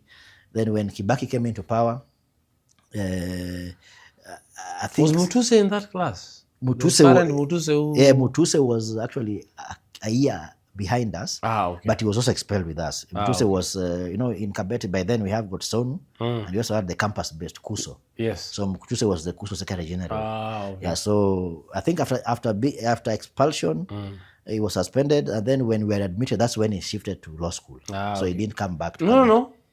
I think I might be wrong, but I think he finished his first degree. No, he did not. Crabs, he did not. Then went to No, he did not. Parklands. He did not. Because he did not. Because I was there, and so when we were admitted, then I think he went to take law. So he did not finish his first degree, unless he finished it later on. But because I was there, So and I'm among shifted to law. Parklands. Yeah, but even for us to come back to the university, I think it took a lot of struggle, because I remember after NAC came into power, then an idea came to us. I was with Ngesa, Maurice Ngesa, I think he's a teacher now in Siaya County. Then we said now, Who? Ngesa, Maurice Ngesa. Maurice Ngesa. Was he a student leader? He was a student leader, but he was the goons. the people who were in the corridors of power. Even in the SONU parliament, there are people who used just to, they are not having any position. They hover around there. But they are powerful. Yeah, so they were singled out, and so we said, now why can't we try and use the goodwill of the new NAC? And then we came up with the narrative that we campaigned for NAC. We were suspended by Moi, nini. So we went. I remember us going to Fred Gumo, who had been appointed the assistant for education. Education. Yeah, in the NAC government for education. So we went to his office. I told us, no. He told us, I cannot just say you be admitted, but if you organize yourselves, maybe some demonstration. Then we said we are suspended. By then we were not allowed to go to the university. So that's where Kina Fwamba, I remember Adhiambo, his room. In fact, we used to Lower State House. It was like the command center. And I think the students were also tired because they had a new regime. Yes. And the students wanted freedom. So that's what. So then we said, okay, we came up with a strategy. We want SONU back, and then also we want people to be readmitted. So I was the chairman of the SONU revival movement. I think we organized for I think. This is 03. 03. SONU revival movement. SRM. So I think we went again to. We were advised. I think he said that by Orengo and told us write to the university. So we wrote to them. I think it was some 7 points. Told them they didn't respond to that. But then we mobilized, and I think the turnout was very big. We were also scared. I think by then now Gishaga had gone, and Kiamba was just coming in. I think Kiamba also saw that he wanted to be on the right side. Then we went to the Ministry of Education, Jogo House. Gumo came out and gave us, I think, a letter to the university. So when we came back to the university immediately, Kiamba, I think, was very smart. And that's how he diffused it. He called us and said, you guys, tomorrow, if you go back to class. And that's how we went back to class. So what I always say is that we didn't, because we were told to write an apology letter, we said we can't apologize. So we went back and that's how, so it's linked, because the reason why I also now chose Westlands, because by the time I was suspended, we really did a lot of mobilization in Westlands, trying to decampaign KANU. And so the networks that University of Nairobi, if you look at Parklands, Chiromo, Lower Kabete, Upper Kabete, most of them are in Westlands. So to me, it became a natural space for me when I was planning to contest. So I went, but even before, in 07, I contested as a councillor in Kitisuru Ward. I didn't succeed. But then in 2013... Which party? SDP. Okay. Social Democratic Party. Okay. By then it was still Orengo as the chair. So I remember Orengo giving us certificate for free. We went to campaign. We didn't succeed. And Apollo Jonjo was this. Apollo Jonjo, but there was still, there was some squabbles between them. But Apollo Jonjo was a very approachable person, of course, very reserved and very strict, a stickler to rules. But I learned a lot from him in terms of organizing, in terms of planning, being cautious when you are doing those things. So at some point, I think they went separate ways with Orengo. When Orengo wanted the SDP to join up with ODM or something like that. So the reason why actually I have been, because we have been, as activists, we have been trying to push things. Sometimes we have got even bills we want to go take to the National Assembly, but we can't take them because nobody is willing, for example. So, and at some point, our activism can only go this far, some far. So some decisions have to be made in those But let me places. ask you, Yes. even if you didn't make it to parliament or we didn't make it to parliament, there are some of our colleagues who've made it. Yes. Hassan Omar, I know he was in Moi, Yes. but there's a way that you guys were connected. In fact, when Hassan Omar was expelled from Moi, he was a fugitive, and he was not allowed to go anywhere. But by then, I think I was the campus rep. We are the ones who brought him to Kabet. We even gave him a room. Yes. So Hassan Omar becomes a senator. Couldn't you guys use somebody like Hassan Omar to advance your agenda? Today we have Mutuse in parliament. He has driven perhaps the biggest agenda in post-2010 constitution in parliament. Can't you guys use him to push for some of these agendas? What happens, Why is that not happening? I think it is a question that we have been asking, but if you realize, I gave you the history behind the Orengos, who by then was the MP for Kenya. They were coming because they knew they were fighting a cause, and they knew that university students can help us advance this cause. Because sometimes even accessing parliament is a problem, when you're having 10,000 policemen around parliament. So I think I can't blame them, but I'm also saying that at some point, I think the cause, also the cause that you are pursuing also matters. Because if you look at Mutuse, he successfully championed for the impeachment of Gachagua, but he could also have maybe championed for a cause against GMOs, or a cause against, let me say, or even student loans, or evictions, or student loans. You see, so I think it also depends on the person. It also depends on the person, because if today, I know even us right now as Kenyan Peasants League, we have students collective, and the reason why we have student collective because I've met some of them. Yes, we want to tap on very the students, good, and I'm also remembering how because if it was not the likes of Orengos, like I remember we used to have access parliament, and you see, I used to go there. We used to go to public gallery, and it was motivating us that this is something that we can do. So I think it also boils. It also because I was expecting the likes of Hassan Omar, people in parliament, and many others, and many others, because Akina Orengo were also in the SONU. And they actually were able to remember that anyway we had some problems and these people. So I think it's also about the cause, and I think also we also had the debate, even the civil society, even student leadership. We have members of CSOs who have been going to parliament, and then people say you are a betrayer, but I've been defending them.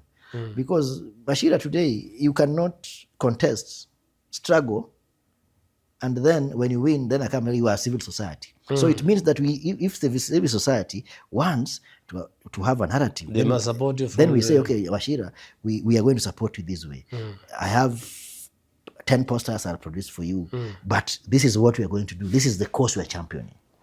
And that's why that brings us to the parties. And you find that the reason why you find that political parties exist, because they believe on something. And I believe when Mutuse went to parliament, he didn't go to parliament because he was supported by students. He went to parliament because he was in a particular political party, which has a particular ideology. And therefore, when he goes there, then he has to advance the ideas of that particular political party. So you can't also blame him per se, because where were we, for example, or when you are contesting, or when I'm contesting, you have to struggle. Like I remember, even moving from one point to another is a problem. So suppose I go to the parliament, and then you come and tell me, no, we were doing SONU. Somebody wants to own you. Yeah. So that's why you see the political parties actually have some ideologies that have to be followed. But unfortunately, we in the student movement or in the civil society, we say we don't want politics. This is a very reactionary. They tell you we are non-partisan, therefore, you see. It's reaction. It's depoliticization. Yes. So somebody tells you, we don't want to be political. If our funders have told us to be neutral, but we can say you can't be neutral in the face of oppression. And I think that has to change. Because that's why I see the likes of even Priscilla Nyokabi, who was in the civil society, Murkomen, was in the civil society. Was he? He was in the civil society in FES. He was in FES. Oh, he was in FES, eh? Or at least he was he was a consultant. I mean, coming to train people about evolution. At least Priscilla, she was there. She was even in Kituo Sheria, coming to train people. I remember people like Murkomen coming to train us on devolution, But you see now, yes,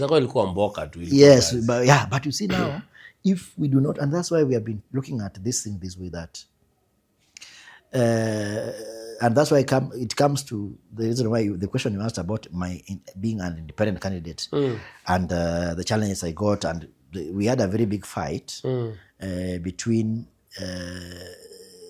the political party independence and the independents. Because, for example, it was a very big problem.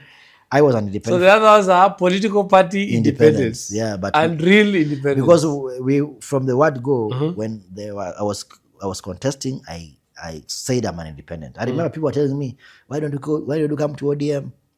Oh, you see, yeah. But when the ODM nominations were shambolic, then the people are calling me, Kumba, you are bright. You saw it in advance. But you see now the problem we have with somebody who contests in either CPK or ODM, loses nomination, and comes to be an independent, then those are the people who go to parliament and change. Absolutely. Because if you believe in CPK ideology, then you must stick with it. And you subscribe to it, and I believe if I become a member of CPK today, I have to sign documents. Absolutely. And if I'm contesting against Wachira, we have to go and sign, and we are cleared by the NEB, by the election board.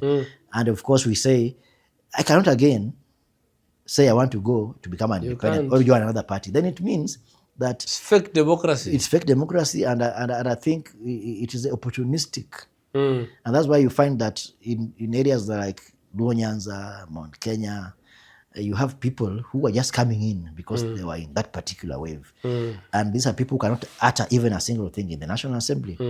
I can tell you that from outside the Parliament or the National Assembly, we have been able to influence a lot of changes than even some members of Parliament who are there in the National Assembly.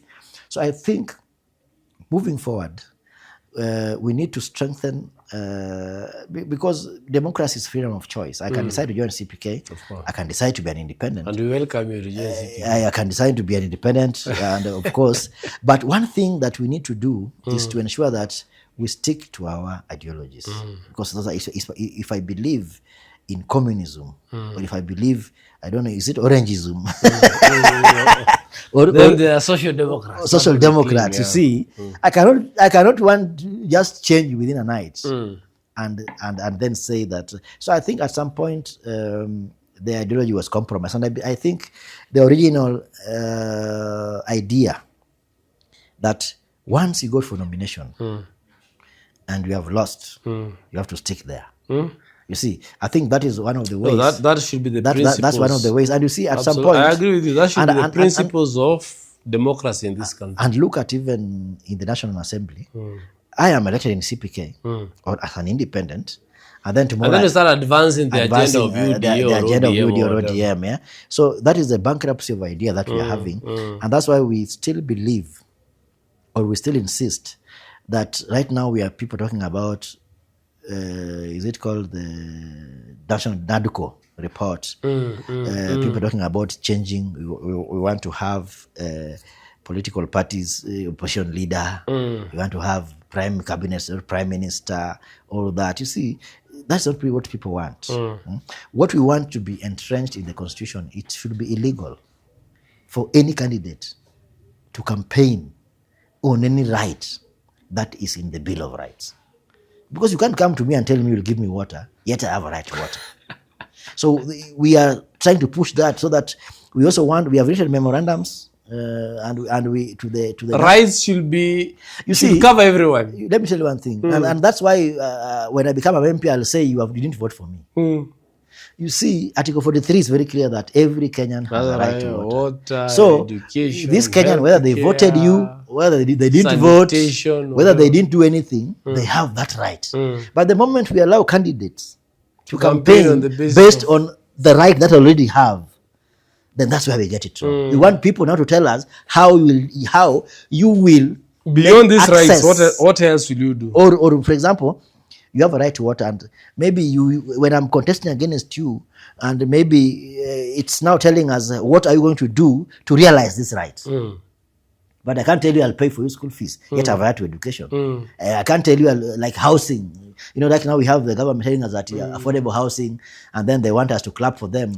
Yet we have a right to water. We have a right to housing. And even that right to housing is lies. You see, it is in the Constitution that every Kenyan, we have adequate housing. I know when something is a right, this is something that the government and some Kenyans don't know. When something is a right, it does not mean that you have to contribute to have it. You don't have to contribute. You don't have to. If I have the right to housing as a human right, then I must get housing because I'm a human being. Being in Kenya or if wherever. I have a right to water, it should not be qualified. I should get that right to housing because I'm a human being. So what we should be hearing in the campaign. So there should be no question of at CG there is first of all you are taxed to build this house. Then you apply, and then depending on whoever decides who gets these houses, and then you need. And you see, what we should be hearing, the narrative we should be hearing is that Wachira, let me say you are the incumbent, for example, and you are we already have 50,000 households that have access to water. My agenda should be, how am I going to, what policy am I going to put in place, what favorable condition am I going to put in place. Look at it from this point. We've brought the issue of affordable housing. You see, to me, I see this is a land grabbing because you are using government land to construct houses that you are selling. What happens to the land? What happens to that particular land? And these are pertinent questions that we need to ask, because if you're taking public land and you are erecting flats and then I buy, does that make the land private? Leave alone that. It's even worse. In Ngara here, it has emerged that a developer was given 80% ownership of the land. And he took that 80% ownership to the bank and took a loan. And now the bank is claiming, I think it's KCB, I'm not sure, is claiming the land because this guy has defaulted. So it is just a way of stealing public land. It is land grabbing. Giving it to private entities so that they can benefit from it. It still takes us back to where we started, that it is privatization. It is privatization. Coming clothed. Through the back door. Through the back door. So I'm hearing even Nairobi County, yesterday, the other time I was talking to some staff, they're telling us they're also being deducted the housing. The same scheme that we are also having housing levy. You can't, charge me for what is my right. If you have a right to housing, then you get it because you are a human being. You are human and you are a Kenyan. Yani, uwezi lala kwa barabara kama kondoo ama mbuzi ama mbokoko. Because you are a human being. Yes. That's the idea. So that whether I can afford water or not, I must get water. I must get water. Whether I can afford sanitation. Yes. Choo na bafu and what have you. Yes. Whether I can afford it or not, I must get it. Why? You must get because I'm a human being. Yeah, human being. So it is my human right. And that's why we are saying that we need, and right now I think the discourse that is being brought here about people talking about, we want to reform IBC, we have to also discuss about what is inalienable rights of Kenyans. And this one should not be toys or games being played by politicians, so that CD said is going to give you education, bursaries, all those things, all those crap. That's a right. We have to be given that right, and that's why I'm saying, if you look at the current political landscape in Kenya, you have broad-based government, or is it bread-based government? People, so you find that somebody say, I can't speak because I'm going to upset. I can't speak if I don't vote pro Gachagua, I will be removed from the committee. So that I think it is political adulteration, or adultery, where you never know. So it's like I don't know. You never know who is where, and that is what now has put us Kenyans are alone. And I think this is the time for Kenyans to organize themselves. And let's organize ourselves. Let us organize ourselves. And first of all, know who are the perpetrators. You see, there's nothing you will get from that house. I'm sorry to say that. There's nothing, because but right now we have written to Senate. We were monitoring the annual development planning in 13 counties. None of the 13 counties fulfill the law. Because you find that in a county like Kakamega County, with I don't know how many sub-counties and wards, you have one public participation at the county headquarters. Yet for Gachagua, we were able to go to the constituencies. So we are also using that as a yardstick. We are saying that should be the bare minimum. So they know. This discussion will not end today. Yes. Lazima nikuite mara ingine na ingine. Thank you so much. Kuna vitu nyingi sana umesema ambazo ni muhimu sana kwangu na kwa the people who are watching this and listening to this. So asante sana kwa kuja bana. Nimeshukuru sana comrade, and I think this is a very big good space. Yes. And you see, it is said that some of these things cannot be written or aired in the mainstream media. And I think the only way the people can hear them is having more of this. And I think of all the interviews I've had, I think this is one of the best interviews, because there are some I told what to say. Tumekuita hapa useme nini. Hapa ni podcast, ni freestyle na kitu kama hiyo. And of course, even if it's not me, we have more members of Kenyan Peasants League who can also come and also air their view. And if possible, we can also have this public recording in open. Absolutely. Somewhere in Kangemi. Other public participations unafanya. Somewhere in Kangemi. Let's talk, like right now we are talking about the Kangemi Bridge. It's been stalled for 8 years. World Bank pulled out. So we need some of these spaces. I think Kipawa and the team here getting ground, so that these debates we have a live audience and people contributing. Thank you so much, comrade. Asante bana. Thank you so much. Thanks a lot bana. Thank you so much. Yes.